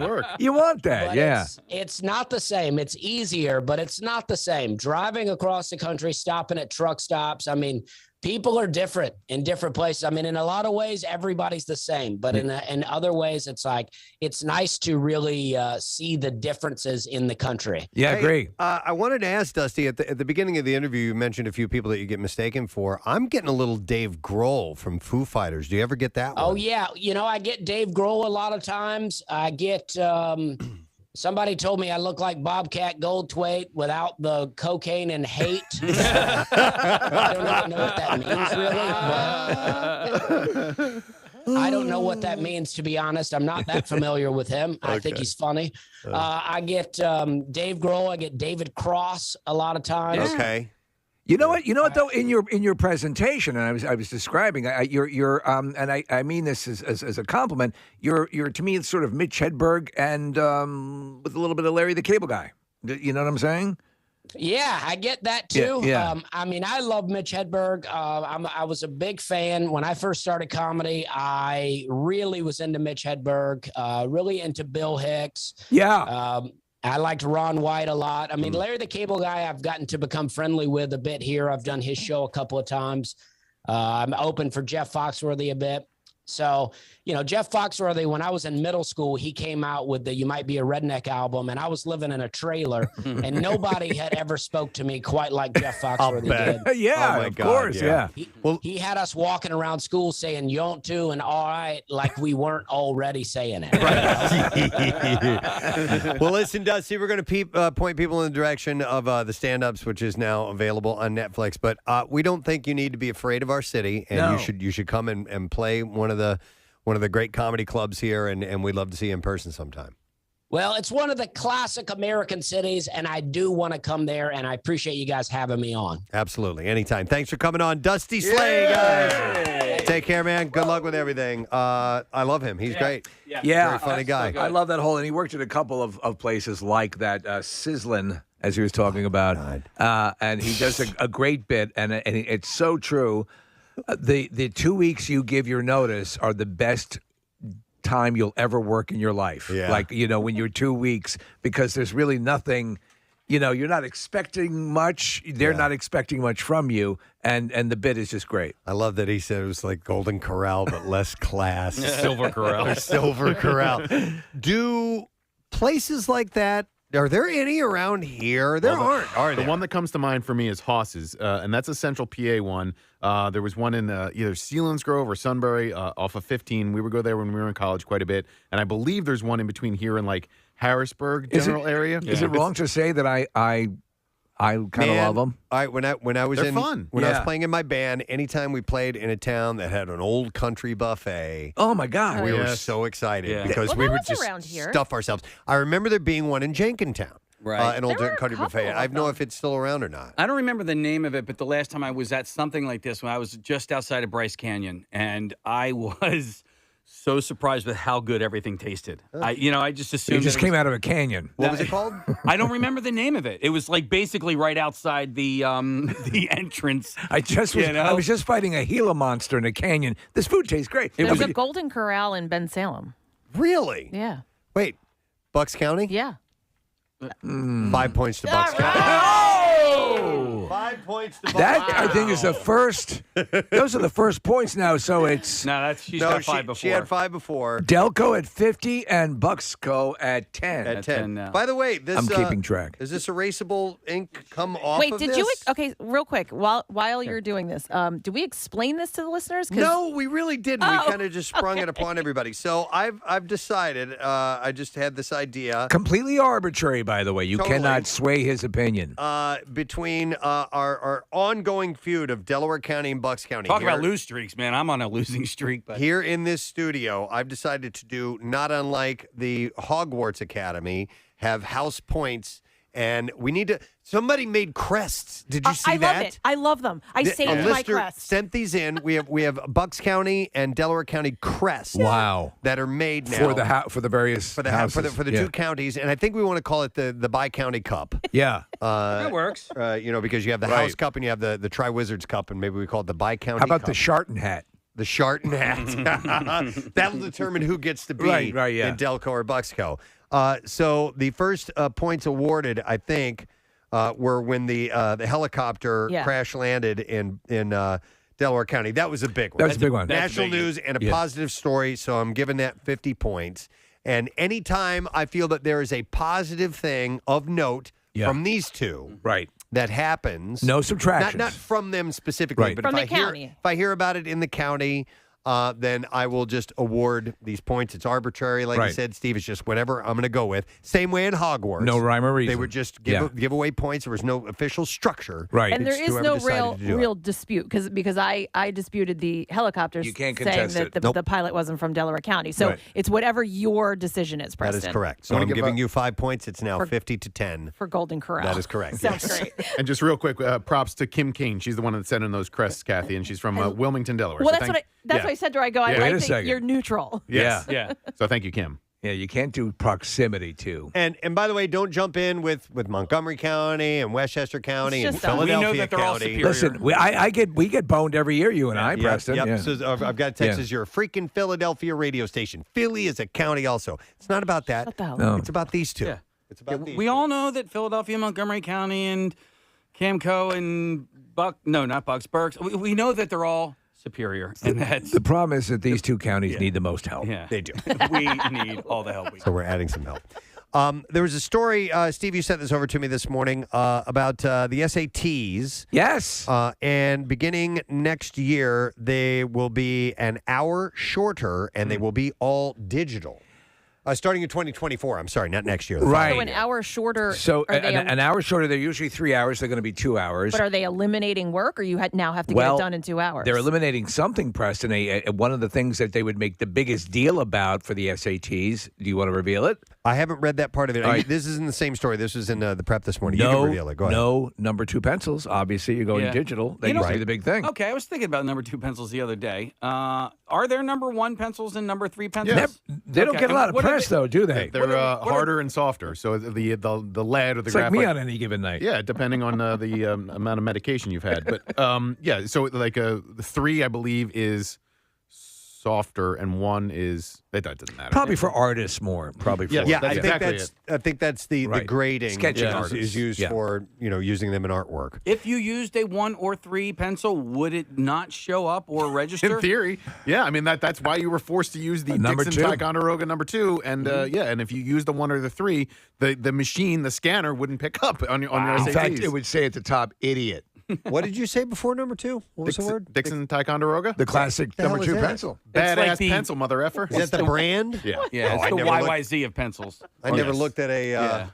You're missing out. At a pencil brand in my life. You got some cut rate pencil over there? Yeah, but dude, back off. Yeah. Okay. Come on now. I don't know the name of the stupid goddamn pencil. Clearly. Yeah. All right, but anyhow, the transition comes after the College Board tested a digital SAT. YYK, by the way, is what I meant. Well, I was about to say, I thought it was a Rush reference. Yeah. How that song is so awesome No, that it's it's the goat YYK. of all instrumental when songs. I said it, I was like, I don't think it's YYZ. I think it's something else. And then I looked at my zipper. It's a YYK. Wait a minute. YYK. Like, so whenever on I the think of zipper. pencils, I think of Dixon Ticonderoga. Whenever I think, look at the zipper on anything you're wearing. Well, I know that. Yeah. I just don't understand why. Okay, never mind.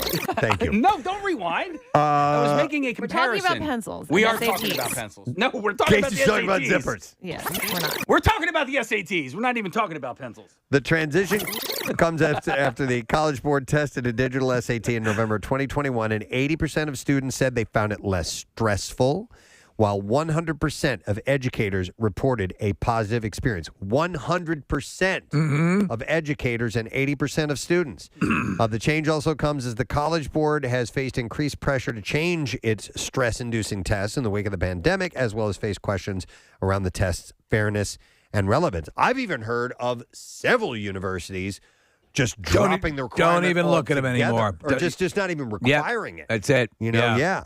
So the changes to the test include allowing students to use a calculator for the entire math section. Wow. As well as shortening the length of the test from 3 hours to 2 hours. Also, you can have someone else take it for you. Oh, yeah, well, which is that's a whole other bold thing. New move. Yeah, it is. It's the Felicity Huffman method of taking the SAT. I have a friend who did that, and I still have. He won't admit to it, and he won't tell me. I want to know so bad how he got away with it, and he won't. Yeah. He never. Wait, he what? He had someone He had take the somebody test else for him. Take the test for Yeah, him. that's actually was fairly common. So the things they would stress. I took the pre-test.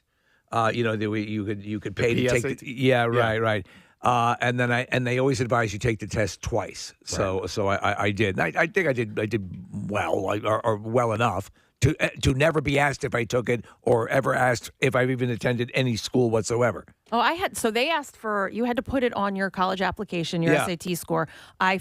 Since all of my entire school experience, I did awful on standardized testing. I just some people not a don't good test well. Yes, no, and they could be brilliant, but they don't test well. I mean, I could go into school and take a test on whatever we learned, but the SATs, any standardized test, I always did terrible on. So I actually had to write a letter, or I wrote a letter in addition to my college application, like basically just explaining it and giving them a little bit more information about me. And fortunately, I was accepted, but because my SAT scores were so terrible. And what was your GPA when you graduated?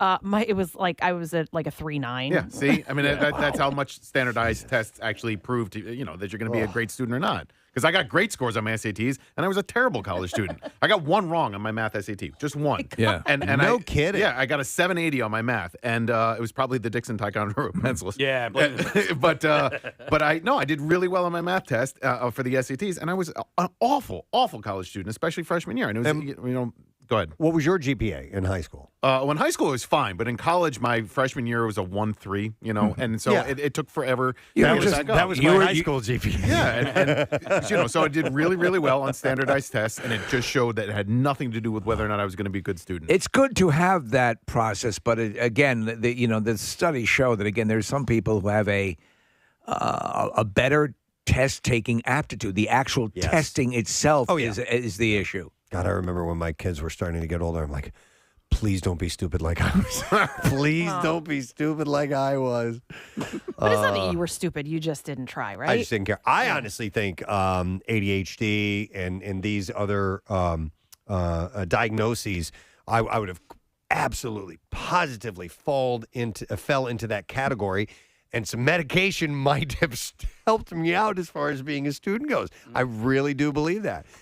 And at this point, there's no point. It's after the fact. In going and You're doing getting fine. Diagnosed, and I have a successful career. And you're legendary as Captain Blackfingers. That too, yes. So great stories. Yes, but nonetheless, I think it would have been different. So we're talking about aptitude and intelligence and all that stuff. And I just realized something during this break I want to show you guys. Oh, okay. It's just your nipples? He's taking his clothes off. Hold on a second. Look at my nipples.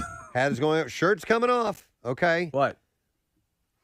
He's been wearing his shirt backwards all day. Inside out. Inside out. Oh, okay. Inside out all day. I wouldn't have noticed. It's cleaner that way. I was wondering, you had this drained look about you during that segment. I'm like, what was that look for? I just looked down and I saw the stitching on my sleeves. I was like, that's weird. Did any of you notice? No. I didn't. No. Oh my god. Oh, that's funny, man.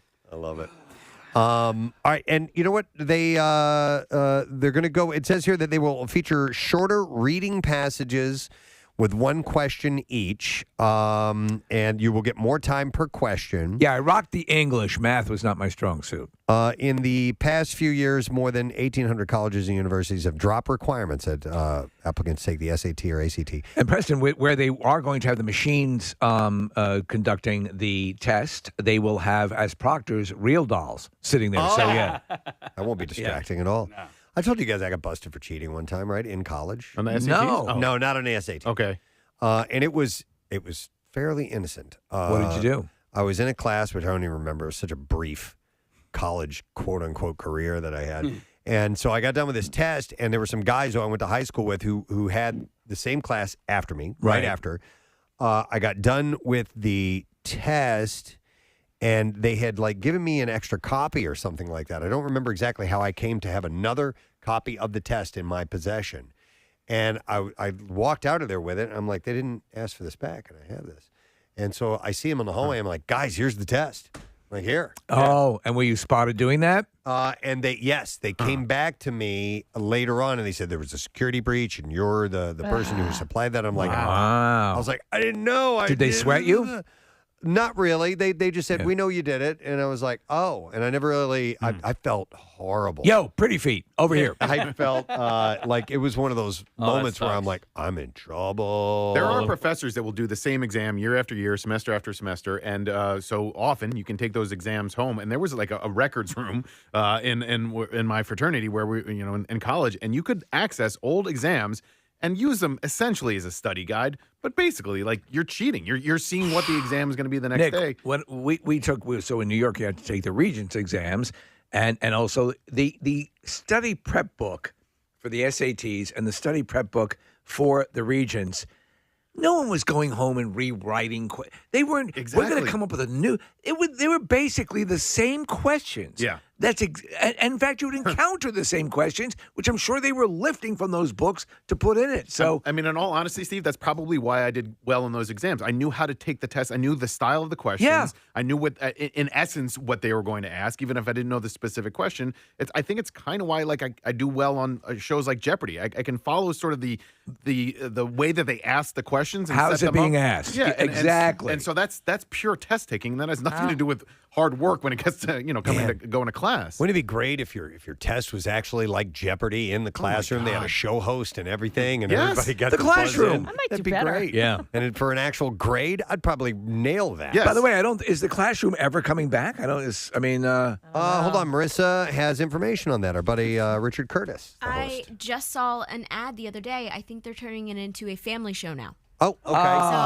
Gotcha. So it's probably a better idea. They'll call it domestic violence. Yeah. That's awful. I was thinking like Double Dare. Oh, Double Dare. Okay. The cash room. So anyhow, all right. Well, besides changes in the SATs, I saw changes in dating apps. This is an interesting story. There's a new dating app that is called Snack. Oh. And I like this concept. I actually like this. So it's all about video. So it moves beyond traditional photo-based and bio-stuffed apps. You know how nowadays, if you're doing online dating, you see a photo, right? Stagnant photo. It's of an optimum angle. That person looking the absolute best they possibly can in deceptive ways sometimes. So let's see what the slob really looks like. This is about video. This is a little more honest representation of you physically, and also the things you have to say, and so your on in these voice, videos. and the way you are, and your demeanor. Yeah.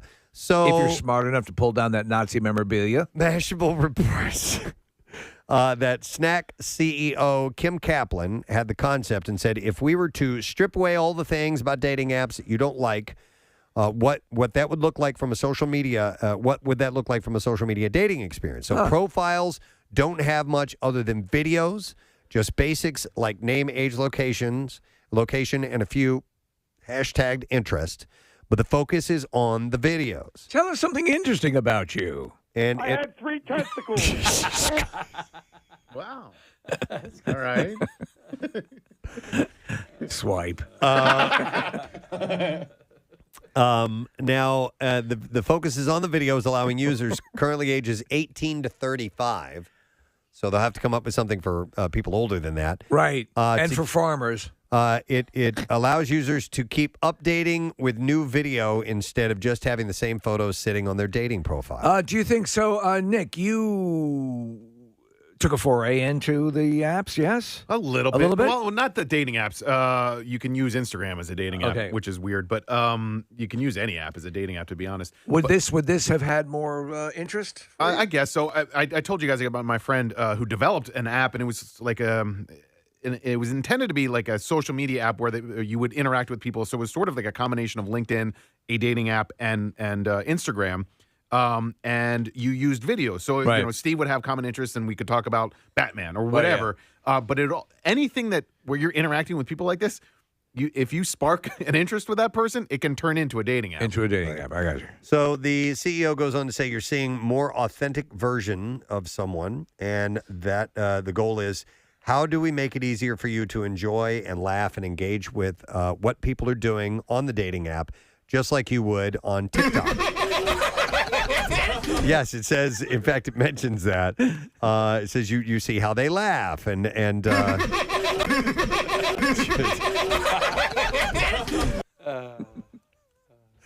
that's a woman. I want him to father my children. My name is And that's a Stacy, and woman. this is how I laugh. I'm sorry. Can you loop that again? That cracks me up when you do that. Reminds me of the end of Batman. The first Batman with Michael Keaton. Yeah. With the Joker on the floor, on the ground.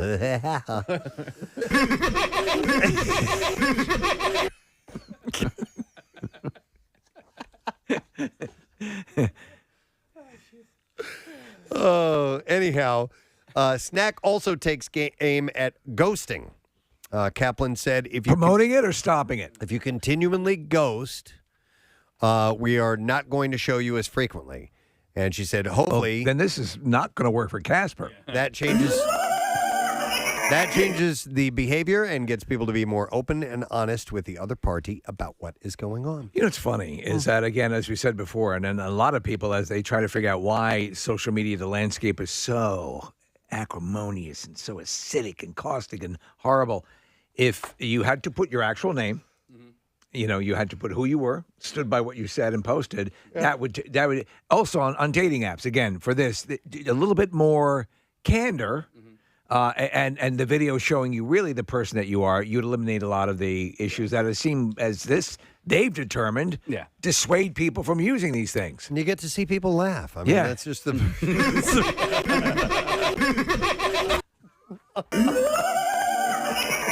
Oh, goodness. Okay.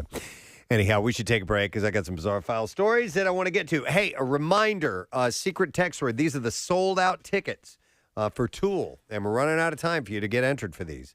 The show is Sunday, February 20th at the Wells Fargo Center.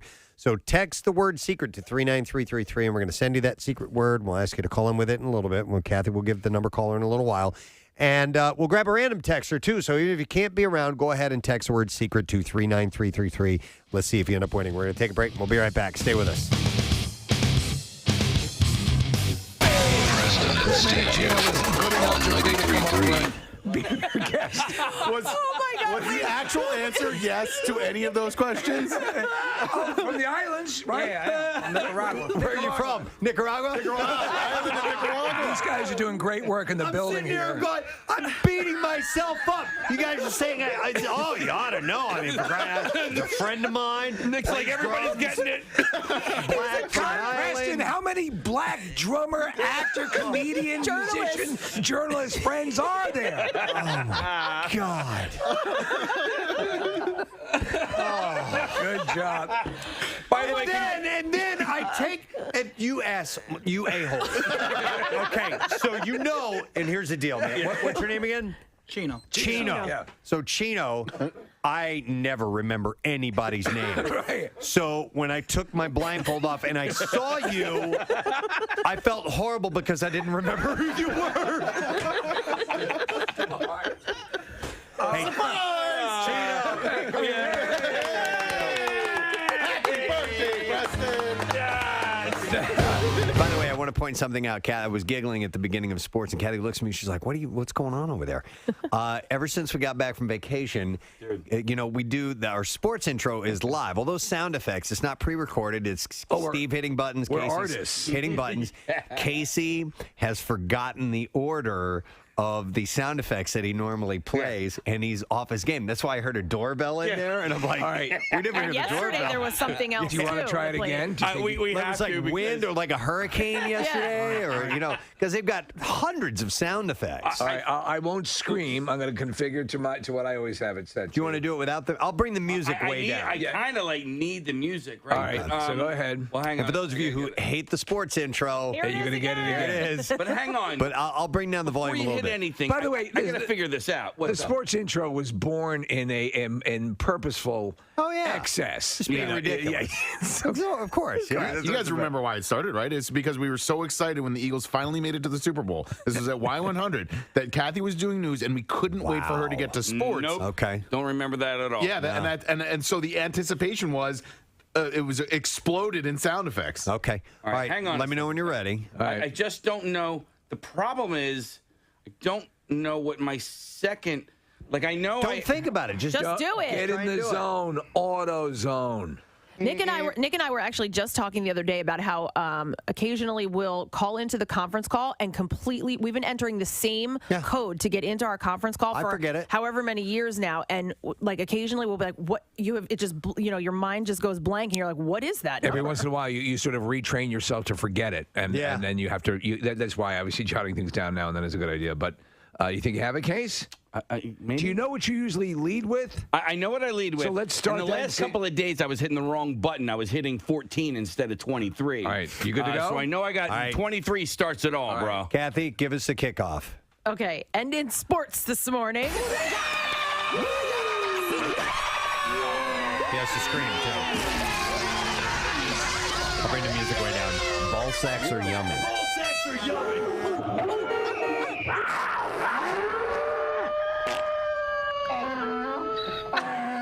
And the dolphin. What happened? There you go. What is that? That was it better. wasn't timed up. I had to pause my what the F is that. Oh, all right. Okay. I think the music helps with that. Sounded right. Yeah, Did it sound right? A little better, yeah. I couldn't remember if I do farts or not. No, I don't think you do. I don't think you do. No, there are no farts. No. It would ruin the sanctity of the sports intro. That would ruin it. Talking about the pride of Philadelphia here. So farts appear in the music news. Yeah. You know what it is. What is it? Wrong page? No. So I hit this, and then I start with that. I killed it! There you go. All right. I start with that. I tell you what, that sounded closer than it sounded for the past couple of days. I agree. Yeah. I agree. Okay. Shut up. Game of Thrones star Sophie Turner tells Dr. Phil on his podcast, Fill in the Blanks. Oh, my God. Phil. How about Phil McCracken? In the blanks. That she got so much hate mail on social media, she actually considered suicide. She said, it's weird. I say that I wasn't very depressed when I was younger, but I used to think about suicide a lot when I was younger, and I don't know why, though. Maybe it's just a weird fascination I used to have, but yeah, I used to think about it. And I probably considered suicide after doing Fill the Blanks in. She said, I don't think I ever would have gone through with it, and I don't know. By the way, Sophie Turner on Game of Thrones, as the series has progressed, she's gotten more beautiful along the way, and now because they're dressing her different, and she is regal, and she has a little more attitude. And may I say something? Are just so gorgeously blue in that red hair. She's stunning. I'd say the same about you. Oh, thank you. As the show has you've gotten more beautiful. Thank you, sir. You know what, Steve, you're right. Absolutely. That I've gotten more beautiful? You have. Thanks, man. No doubt. And then, no, let's do one more story. Wrap it up. Okay, we'll end with this one. While Hellboy hasn't set the box office on fire, it tanked with only $12 million in its opening weekend. One of its stars, Mila Jovovich, is still loving it, and she shared with media, writing in part, all I'm going to say before going to bed is this. All my raddest films... Oh, Jesus, man. Why is it happening? Why is it happening? The hell is that? Is that Hydra? I don't know. I unlocked my phone. And what was it? It was Ghosts of the Forest, Trey Anastasio's new band. All right, well, that's cool. Yeah, I didn't hit play. It's a freaking Face ID, okay? So you just looked at it? I don't know if I swiped up, but it just started playing music. Preston, I was more interested in what you were saying. So, according to a new survey presented by the Water Quality and Health Council, 51% of Americans reported using a swimming pool as a communal bathtub, using the pool as an alternative to showering or rinsing off after engaging in exercise or yard work or whatever it may be. Even though 64% of Americans know that pool chemicals don't eliminate the need to shower, people continue to do it anyway. By the way, the survey comes as experts from the council, the U.S. Centers for Disease Control and Prevention, and, which I didn't know existed, the Pool and Hot Tub Alliance. Oh, that's great. That's what Darth Vader faces off in the second movie. Work to educate the public on healthy and safe swimming. We shall crush the Pool Alliance. Yes, my name is Mortimer Sanchez, and I'm with the Pool Alliance.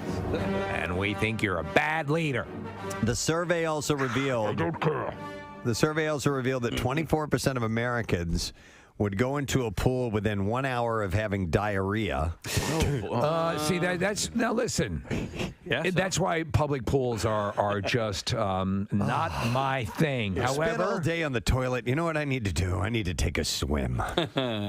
Get some of that residual out. To check the chlorine and pH levels for a personal public pool, the council is offering free pool test kits through its 15th annual Healthy Pools campaign on its website. This is the Alliance. This is the Pool and Hot Tub Alliance.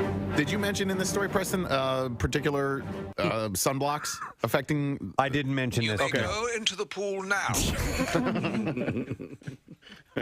Peter Cushing. Moff Tarkin. This is the finest pool you'll ever swim in. What were you saying, Nick? Sunscreens? Yeah, the reason that I bring it up is that I went on a snorkel, not a scuba, Snookle's or a good, snorkel, but a snorkel. It's the latest craze that's sweeping the beaches of America. Snookling. Get some Beach Boys. Yes. Yeah, that'd be Good great. outside, hanging tan, snookling all day long. Surfing USA, please. Oh, sorry. I know what the snookel is, if I may suggest. At the snookel. Oh my God. Ladies and gentlemen. Snookel USA. Like California. I'm such an idiot. All right, anyhow. Snorkeling. Oh, yeah. I went snorkeling, and you weren't allowed to wear. Feel of a snorkel at dawn. You weren't allowed to wear the sunblock that you brought. You had to use the sunblock that they provided for you, and it's because the sunblock that most people wear is pretty damaging to the reef. And I was wondering if it would be damaging at all to like a pool filter or to the saltwater. These are all good questions. Yeah, because some of the chemicals are pretty arch and can have that effect. Yeah, and I've been snorkeling many times in my life, but this is the first time ever on a snorkel trip where I had to do this, and you weren't allowed to wear what you had, what you brought. They provided. They provided it for you. Do you remember what it was? What type it was? I don't. It was like an industrial vat. It was called Reef Killer. Yeah. Reef Killer sunblock. A snorkel, by the way, as you're snorkeling, has a second tube that goes up back onto the beach so that someone could load M&Ms into them so that you can eat. You're hungry. So that's what a snorkel Right, is? a snorkel is a second food tube. Okay. So that you can swim longer. Everybody wins. That's great. They do have snuba. Snuba. Snuba is legit. I've heard of that, yeah. Snuba. Apparently snorkel is legit as well. Are you kidding me? No, I'm serious. If you can swim, you can snorkel. Yeah, he's absolutely right. Snorkel offers shallow dives. Approximately 10 to 40 feet without cumbersome tanks and no diving certification necessary. That looks like snuba. It does. So what hose, what right? they do is, they have a floating tank that stays above the water, and you basically take the regulator down, and it's a long tube, a long hose that you can breathe in. We're getting ready to get recertified to go into a refresher course for scuba to get set for our vacation. So I'm looking forward to it. But I'll ask about snorkel. Yeah. But you did get your first job from an internship, right? I did. KSAN? At No. KSAN in San Okay, it Francisco, was. yeah. As a jock? Well, even when I was a jock, I was only part-time. Okay. Didn't they change format? Yeah, and then in my last year, it switched to country and western, which was just ghastly. And what was your name again for that? Will Robertson. I couldn't give. I was so. You just couldn't. My first name is William, but none of the kids in my family ever went by their first name. My middle name is Pierre, and we've always gone by our middle names in my family for whatever bizarre reason. And so I said, I can't. This is such a vile thing they've done. I can't give them my name, but I got to keep my paltry weekend air shift. So, but the records were much shorter. It was hard to go to the bathroom. Yes, they're 3-minute records. Country songs are short.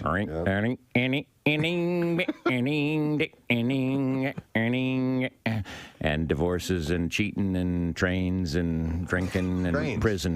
Trains.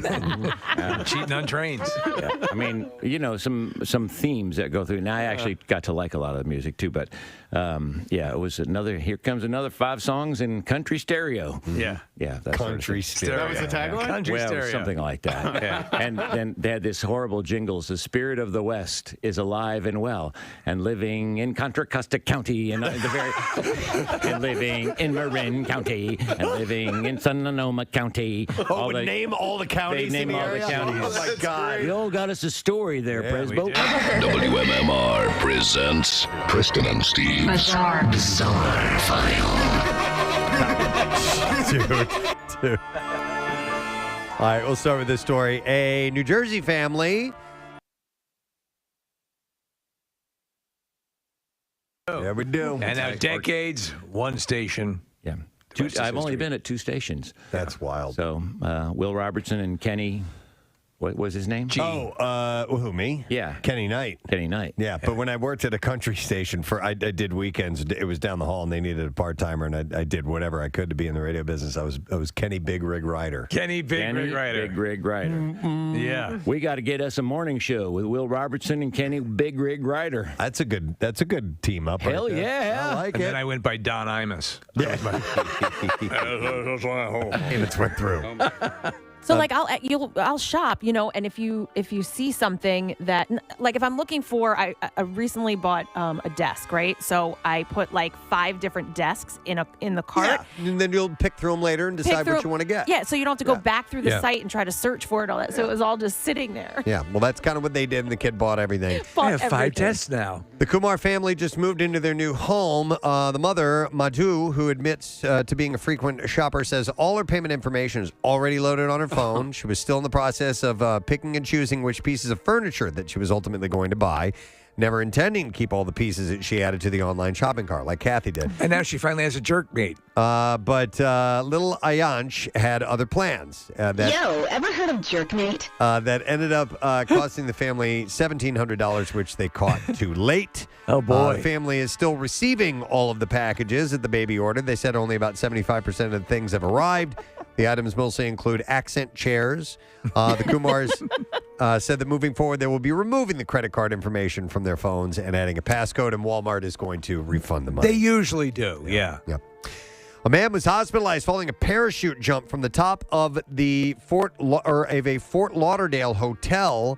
Police and fire rescue teams reported that the scene was Saturday morning at the Hyatt Centric Hotel. Witnesses captured the man's jump from atop the building as he landed, and as they said, much quicker than expected. Oh, boy. At the park across the street, first responders reported the incident on a dispatch call. And the call said, I'm going to have a level 1 trauma, a male, fall by injury, 39-year-old male. The man was later transported to the hospital by paramedics, where the status of his injuries remained unclear for the moment. During the jump, the hotel was being used by a film crew. No indication whether the man was part of that film or not. How many stories did they say? I don't know. Not really sure. Okay, this is, I want to get your guys' take on this. One day after an American Airlines flight en route from Miami to London turned around an hour into the flight and went back after a passenger refused to wear a mask. I told you about that one. Yep. Well, another international flight also turned around and went back after a significant amount of time in the air. But this time, it was because the 2 passengers refused to leave the business class seats that they weren't assigned. Now, listen to this. It was a United Airlines flight out of Newark, headed to Tel Aviv.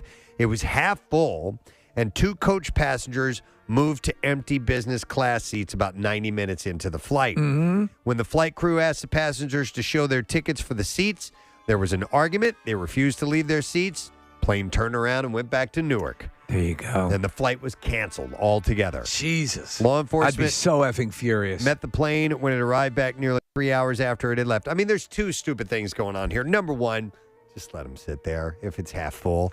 But number Those two, seats cost money. But number two, if they told you to leave the seats, leave the seats. Yeah. You know, I mean, so there's two ends of this thing. They weren't entitled to all the amenities, right? They weren't getting their warmed up towels. I wouldn't think so, but also and their foot massages. On planes, they do have to be aware of the balance. Yes, they and where do. people are sitting. I have been asked to be moved to move to wow, another really? seat. Yeah, Raise your left arm, sir. When there are very few people, I've been on some smaller planes. Yeah. I've had very few people, and they're like, "We need you to sit over here." Because it balances out. Probably the not one aircraft. of those flights from Tel Aviv, though. Yeah, right? Yeah. So, anyhow.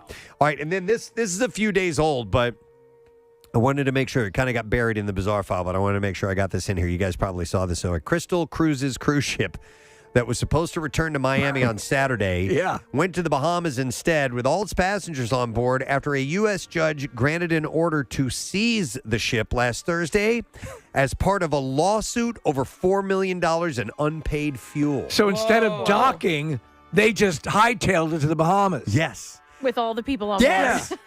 Some of the passengers who were on the Crystal Symphony ship were taken by ferry to Fort Lauderdale yesterday, or on the 23rd, according to the cruise line, which also said others were taken to local airports. Who wants to go to the airport? Associated Press said it wasn't clear how many passengers were on the ship, saying one news outlet reported 300, another 700. The lawsuit was filed by Peninsula Petroleum Far East against the ship, saying that it was chartered or managed by Crystal Cruises and Star Cruises, which are sued for owing the $4.6 million $4.6 million in fuel.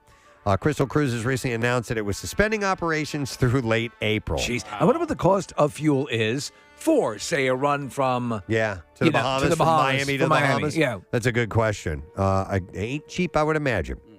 One last story: a rare and severe snowstorm has blanketed parts of Greece and Turkey. Yeah. Causing chaos on the streets of major cities and forcing the evacuation of thousands of people. Athens has only seen 6 snow events since 2000.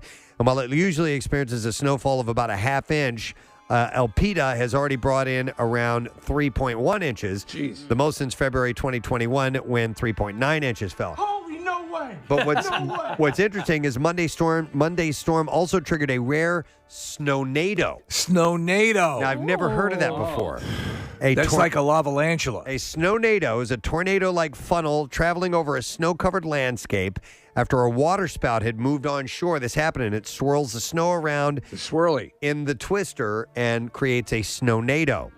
Snow covered the capital from the Acropolis Hill to the coast in the south and brought COVID-19 vaccinations to a halt and forced schools to close and disrupted flights as well. That's pretty wild. Yeah. I'd like to see some pictures of Snownadoe. Snownadoe. Yeah, are we looking at it right now? Oh, that's cool. That's awesome. Right It's in like there. a light tornado. That is what I have in the bizarre file for you. Thank you, Case.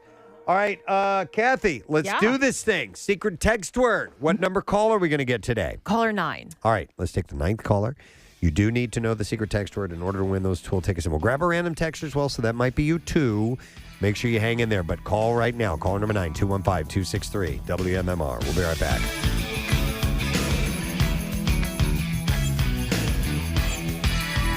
Preston and Steve on 93.3 WMMR. Hi. Friday, okay, so I begin the weekend. A lot of people are He knows that kills me when he does that. Oh, my God. Absolutely. Is he still kills even me. on? He retired. Okay. He retired. He's a legend, bona fide legend, but towards the end there, it's A little crazy. total unintelligible. It's honest in the morning. I got a movie work coming a little later on. Reverend Billy saw Harg. Those were those cowboy hats, too, when I see him on TV. I mean, you know. With the headphones. Cowboy hat. He did? Yeah, on, Yes. on the side. No, Yeah. they hung underneath. Were they underneath? Yeah. Okay. Yeah. That's a good look. Action News says when they arrived, they saw 2 officers from the 24th District attempting to arrest an unruly teenager. While that was happening, another person showed up and tried to antagonize the person being arrested. That person was told several times by police to back up, but instead they pulled out a cell phone and got in between the officers to yell at the guy being arrested. After a supervisor arrived on the scene and tried to get the person to step away, the man tried to provoke officers into a fight. That's what you were talking about, I was Casey, just just telling before you it guys. came on, yeah. This guy is such an a-hole. He's Pretty yelling much. at the cops. Don't touch me. Don't touch me.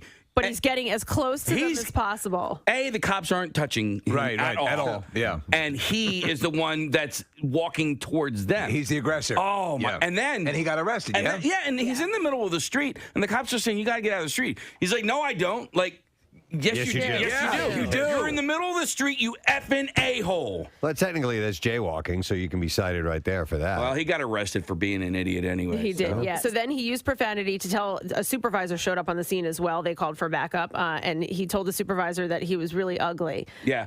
You're really ugly. Oh, he was ugly. If you don't watch out, I'm going to grab your wrist. So he says, who you wife? Damn. You guys are so mean. Whatever. He's going to squeeze it really hard, though. I'm moving on. Okay, move on. Who you wife? I need to focus on this because she's a newswoman. I don't know if this is English. And we're distracting her. Sorry. All right. Who you wife? Damn, I forgot he ain't got one. Damn, he said. That was well performed. Okay, Who thank you you. wife? Who you wife? Damn. Damn. Don't forget the damn. Yeah. Damn. Who you wife? So Damn. Philadelphia Police Chief Inspector Scott. Excuse me, who you wife? Damn. You ain't got no wife? Damn. That's a different way. John Houseman performed. Yes. You wife. Damn. You ain't got no wife. Damn.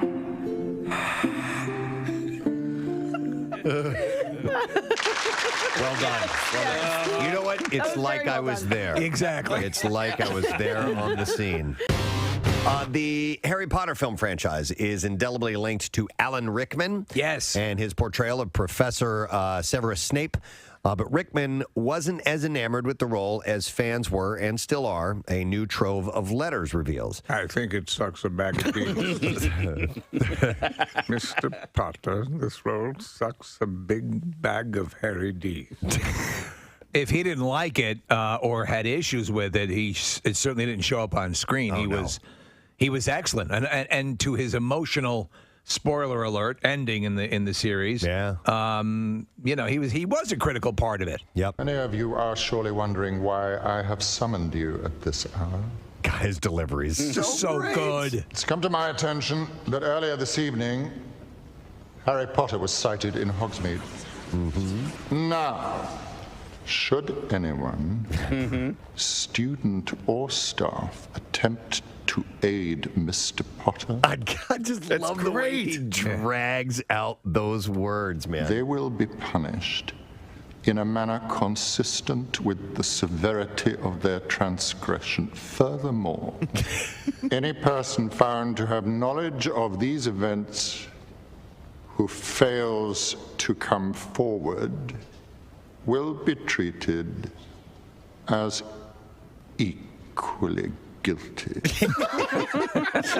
It's so good. Fantastic. Wow. It's so sad that he's You will gone. be called to my office, where I shall spank you with your pantaloons down around your ankle.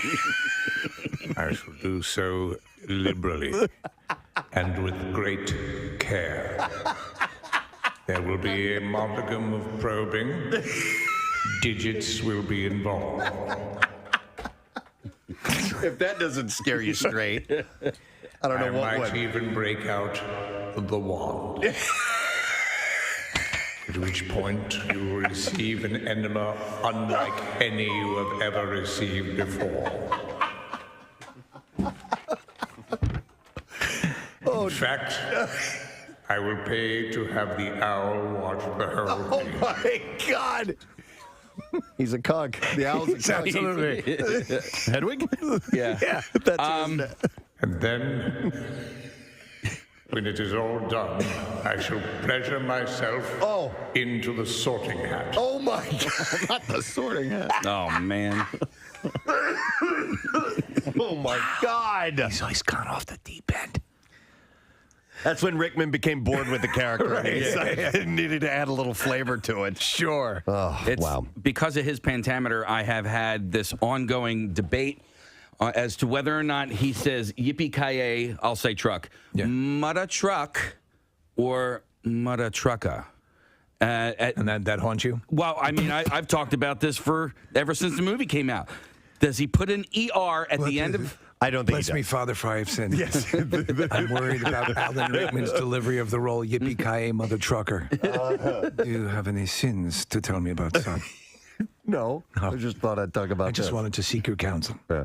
I don't know. I don't think there's an ER. I think it's Me neither. question you just raised is easily one of the most imbecilic things I've ever heard. I want you to come to my office, where I shall lock the door and spank your buttocks. Casey, there was something you wanted to show us? Well, I have a couple of things. I have another audio thing, something I had told you about off the air, and then I got this thing that I learned about yesterday. So I want everybody to take your iPhones out real quick and pull up an iTunes. Now take your tops off. Pull up an iTunes? Pull up your iTunes. Pick out any song on your iTunes. I don't care which song it is. I haven't used iTunes. I had to in a delete while. my iTunes. No. Really? Why? Storage concerns on my phone. I moved it all. Well, we don't need to hear about it on air. Gotcha. It's a porn thing. Yeah, way too much porn on my phone. Pull up anything you're saying? Anything, and also take your headphones off real quick. Well, just in a second, you're gonna have to take your headphones off. Okay. Does it matter what song I choose? No, it does not cool matter. Song? Whatever song you want to hear. Well, now I got to go through and find a song I want to Took the hear. first one that came up. All right, I got one. All right, you got one? All right, so take your headphones off. Yeah. All right. Yeah. All right, now press play on your iTunes and stick the speaker part of your iPhone in your mouth like this. Okay. And close your lips over it. What the hell is going on? Seriously. And we're all doing this at the same All time? do it at the same time. Everybody press play. All right, all the way. No. All right, now cover your ears, both your ears. I refuse to do this. Well, you can't hear it? Yeah, I can hear it. Yeah. Okay. It's like bone phones, earphones. Kathy, why are you not doing it? It won't fit in my mouth. Yes, it will. Oh my God, yes, it will. Say that again, real. Say that again. Okay, so I see what you're saying. You can hear it a little bit more. I could hear it even without putting my hands over my ears. Oh, really? Yeah. So what is if you're driving? Is there a way to listen to it without having the phone in your mouth? Right. It's like bone induction. Yeah. That's what it's called. Bone induction speakers. We have a couple of the earphones. My wife uses when she swims. Yeah. Well, how much did those cost? This is for free, We can just bro. stick a phone in her mouth and look like an imbecile. You know what? You know how you have that keep warm function on your oven? Yeah. Try putting the dinner rolls in your ass. Kathy, why did you not do it? As this was all going on, I just hear, because we had to take our headphones off, I just hear Steve go, I refuse to do this. Yeah. Thanks for playing along, bro. Well, I couldn't get my Asia song to play, which would have been so cool. I did do it, Casey. Isn't that wild? Yeah. Put it in your mouth? Yeah. Okay. I didn't see it. I did. You didn't Preston. do it. All right, No. here's I the just thing. did it. Try this when you get home, Kathy. Okay. Draw a nice bath. Get in it. Yeah. Take your electric hair dryer. Dip it in the water. You'll be able to hear Prince. While it's plugged in. The speakers have gotten much better on these phones. My son was listening to, he was watching a YouTube video or something like that, and he was in the other room, and I was almost like, turn that damn music down. I'm trying to listen to my story on my Stephen King story. But it's gotten, you remember the old phones, like if you, for some reason, didn't have a Bluetooth speaker or something to hook it into, and you tried Lopez, who is going to be performing at the Met on Saturday, March 12th. And I think we are going to go with this. What is the latest scientific addition to the Just Saying Institute? Oh, my God. Let's see if you remember that. It was kind of wordy. If you get it in the ballpark, Yeah. I will set you up with that. But what is the newest addition to the Just Saying Institute? It's a oh man, how do we word that? It's a new center. A center. That's it. Thank you. Let's see if you know the answer. 215-263-WMMR, and we will do the trash while you call. The trash business is a gold mine. 93.3 WMMR with Preston and Steve's Hollywood Trash. All right, we get some stories before we get a winner. Steve, what's going on this morning? Well, you mentioned this yesterday, Preston, but 62-year-old Emma Thompson revealing that her first full frontal scene for the movie Good Luck to You, Leo Brand was both liberating and empowering. In fact, Thompson says her vagina was actually offered additional money to stunt double a Sarlacc. Though Adele says her Vegas residency was postponed because of a massive COVID outbreak, insiders are claiming it was really because Adele thought the production values were cheap. Apparently, Adele became furious when she realized one of her backup singers was actually a leftover Jeff Dunham puppet. Hey! And finally, Janet Jackson revealing that her brother Michael often taunted her about her weight, calling her a pig and a slaughter hog. Janet says it's the kind of ribbing that often takes place between a sister and a child molester. And that's your Hollywood trash. All right, to the phones we go. Let's see if we can get a winner. Looking for the lesson question answer. And what is the latest scientific center addition to the Just Saying Institute? 215-263-WMMR. I'm going to go to Matt. Hey, Matt. Hey, how are you? Good. All right, Matt, what's the latest scientific addition to the Just Saying Institute?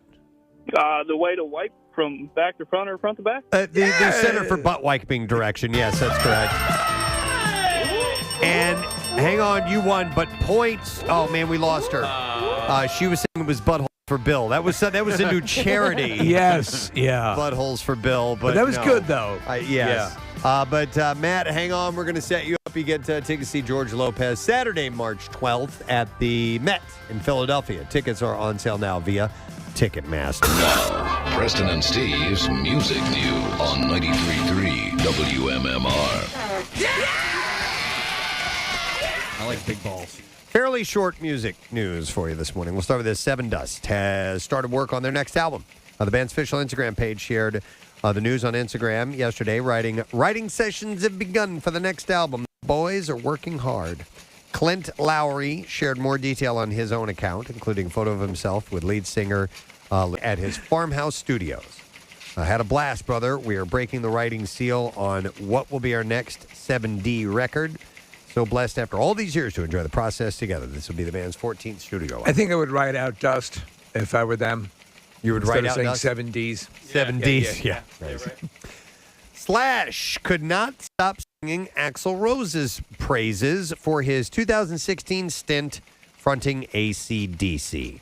Rose, who blew more than a few minds, not to mention those of the band's diehard fans, when he stepped in at the last minute to fill in for frontman Brian Johnson, who was forced to stay home while dealing with serious hearing issues. Slash recalled, I came out to the gig in London, and it was phenomenal. I was blown away, especially when he sang the Bon Scott stuff. That was a very proud moment, actually. When pressed if he felt uneasy with Axl fronting another band so soon after the Guns N' Roses reunion days, he said, not at all. It was AC/DC, man. The fact that he got asked to do that was very cool. And he worked his ass off doing it, too. He really adhered to the whole AC/DC regimen and pulled it up. But anyway, it worked out, so it wasn't like a big deal. Slash went on to underline how well the GNR reunion has been, and what a pleasure it's been to work with Axl again. He said, in all my years that we've been apart, he's become super effing professional. Huh. And he's never missed a beat during that whole time, so it's been great. There has been a sort of synergy that's been happening this last 6 years that we never had in our first incarnation. So good That's for him. good. He got it together. He finally, something happened. He realized it, and he became professional.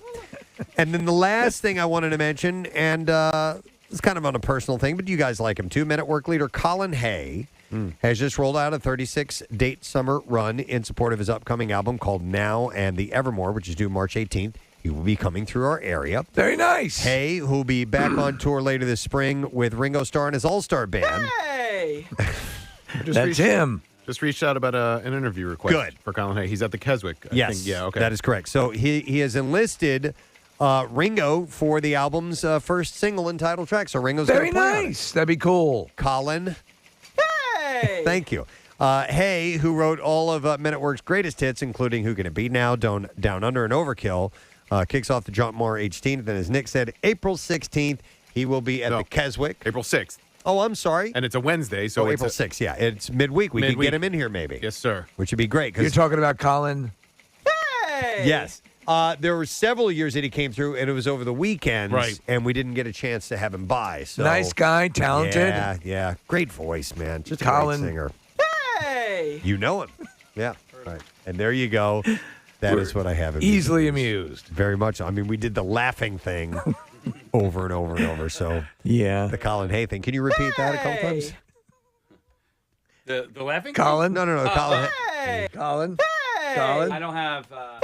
Hey! You know, Capabilities like I know. It becomes difficult after a while. Yeah, well, we're only as good as our equipment.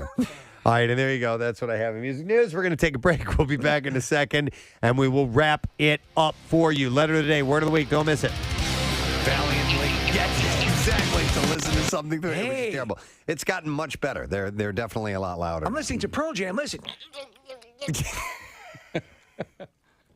It won't fit my mouth. Yes, it will. Oh my God, yes, it will. It won't fit my mouth. All right. Let's see here. Amazon has renewed. I don't know why I just went, but I did. Sounded cool. Amazon has And renewed. now the news focuses on Iraq. We go down to Jimmy Olszewski at the Pentagon.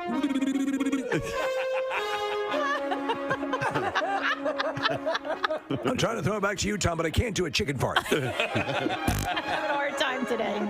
Chicken fart.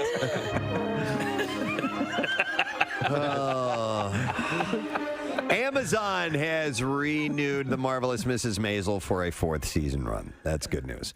The show, which has won multiple Emmys and Golden Globes, just received 2 more Golden Globes nominations for Best Television Series and Best Actress for Rachel Brosnahan. I'm watching season 3 right now, and it really is. It's a great show, but it's tiring watching that show, the amount of dialogue that they jam in. It's rapid fire. It's so rapid fire. And It's like an Aaron Sorkin. Yeah, exactly. Yeah. She speaks so quickly. Oh, my God. And I will miss stuff. I do have to back it up from time to time just to catch all the dialogue. It's great. It's done in that sort of period piece dialogue delivery way. Yeah. Yep, exactly. So, Black Christmas opens this weekend. It's a horror film directed by Sophia Takao. I love Christmas horror movies. It stars Imogen Poots, Carrie Elways, Brittany O'Grady, Lily Donghue, and Elise Shannon. It's about a killer terrorizing sorority sisters during Christmas time. PG-13, hour and 32 minutes, no score on Rotten Tomatoes. Imogene Poots. I mean, you're picking a stage name. I know. Change that one. That's like Kelly Queef. Unless you're a porn star, right? Bella Balloon Knot.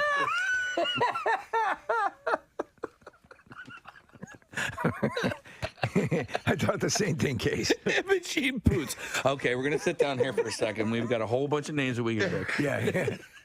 It's a real name. I narrowed it down to 5. Well, then change it. Yeah, there are stage names available. Says here your name is Poop Dribble.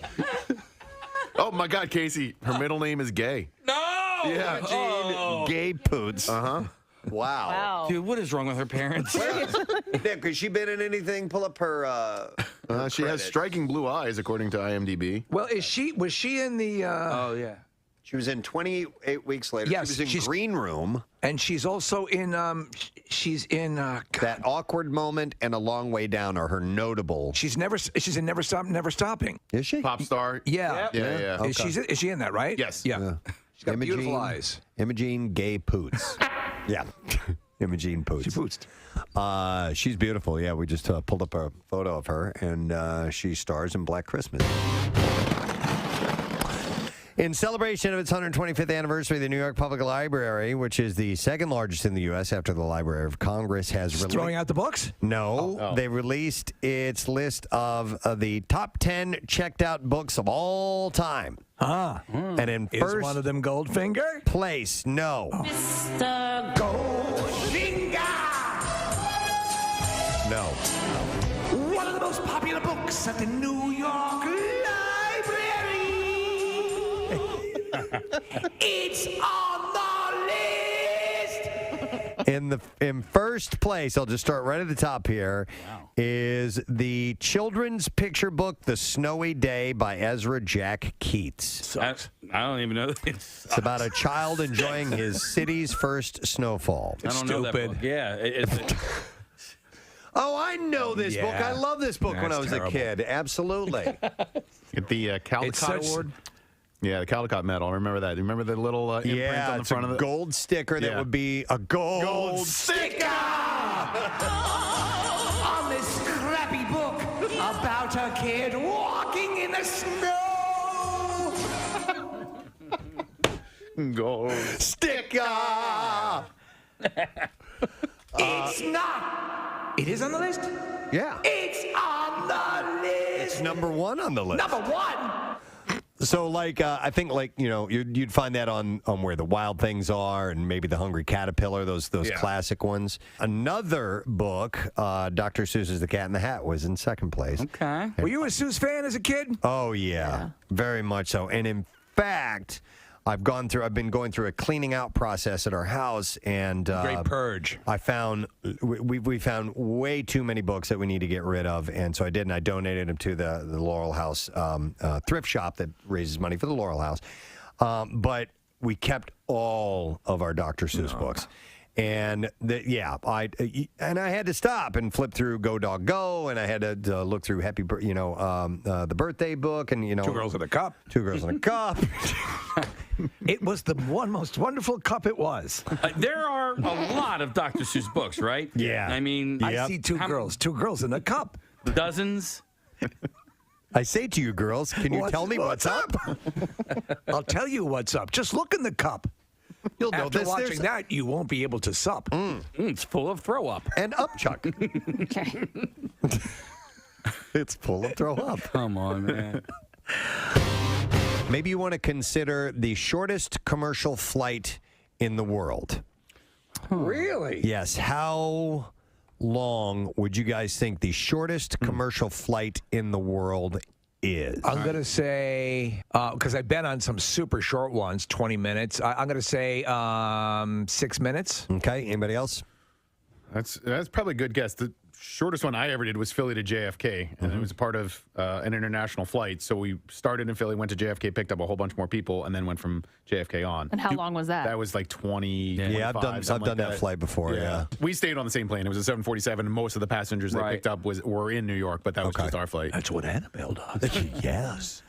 Anybody else? Shortest I have flight? no guess. All right, no guess. You have no guess. I think it's got to be about, because by the time you take off and you land, I'm going to say 15 minutes. Okay. Shortest flight in the world is 90 seconds. 90 seconds. Come on. Stop it. Wow. Tucked away in the Northern Isles of Scotland, Scottish regional airline Loganair operates the 1.7-mile flight between islands Westray and Papa Westray. While the flight is scheduled for 90 seconds, typically it runs closer to 60 seconds. There you go. With the trade winds. So I guess it's either that or a ferry, or maybe they don't have a ferry on that particular side of the island. You can't, how high is the plane getting? It's essentially, for the people who live there, but it's a legitimate flight that is necessary. They carry teachers and students and visiting In 10 seconds, we're going to turn off the seatbelt sign. You can walk around the cabin. Then in 15 seconds after that, I'll put it back on. Ask you to return to your seat. Tourists and... Welcome aboard Flight 414. Thank you for flying Flight 414. and island residents traveling to and from mainland Orkney for a range of appointments. I would have stewardess is going to turn on the hose and begin in-flight beverage service. Open your mouth. If I regularly did that flight, I would have to try and hold my breath for the duration. Yeah, of the, see if of you the can flight. make it. Yeah. It's kind of like whenever I go through the Lehigh Tunnel, I'm like, I got to hold my breath. You know what? Next time you do that, sing the last line of Happy Birthday and see if you can hold it the whole way through. It's also Maude Adams' birthday today, Steve. You know her? Yes. She's been in 2 Bond movies. Only one actress to play a Bond girl twice. Yeah. 2 different Bond girls? 2 different Bond girls. Okay. She's in The Man with the Golden Gun, and she's Octopussy. She has 8 vaginas. Why didn't they just say that? I don't know where to begin. Does anyone have a bookmark? I don't want to hit the same ones again. If anybody could handle 8 vaginas. I'm good, but I'm not that good. Boy, Roy Hobbs. 13. Yep. 13. 13 They're losses. not gonna lose tonight. Nope. They're not playing tonight. I know, but still. Yeah. Forest for the trees, man. All right. We need to do the letter of the day. You ready to do that, Case? Yes, sir. Here we go. Preston and Steve on 93.3 WMMR. Now, the Daily Letter. And the Preston and Steve show is brought to you today by the letter N, as in natural. All right. And you should have 3 now, 2 more to go. We give away a Word of the Week prize on Friday. Steven Singer Jewelers Valentine's Day prize pack, which will include a Ring of Hearts diamond necklace and a triple Emerald City rose bundle, one of each of their brand new roses. Emerald City 24-karat gold dip rose, Emerald City rose gold rose, and the Emerald City platinum dipped rose. It comes with a display stand and signature rose scent. It's from Steven Singer Jewelers. You can visit IHateStevenSinger.com for the fast, free shipping on Steven Signature Gold Dip Roses for your Valentine. Give that away on Friday. I will thank our sponsors, I guess. And the Preston and Steve show is brought to you today by the Preston and Steve logo winter hats. We're bringing us to you. Another cool item in the MMR Rock Shop. You can pick one up today for you or as a gift at WMMR.com. We also have the WMMR logoed hats. They're great. Use the keyword shop while you are there.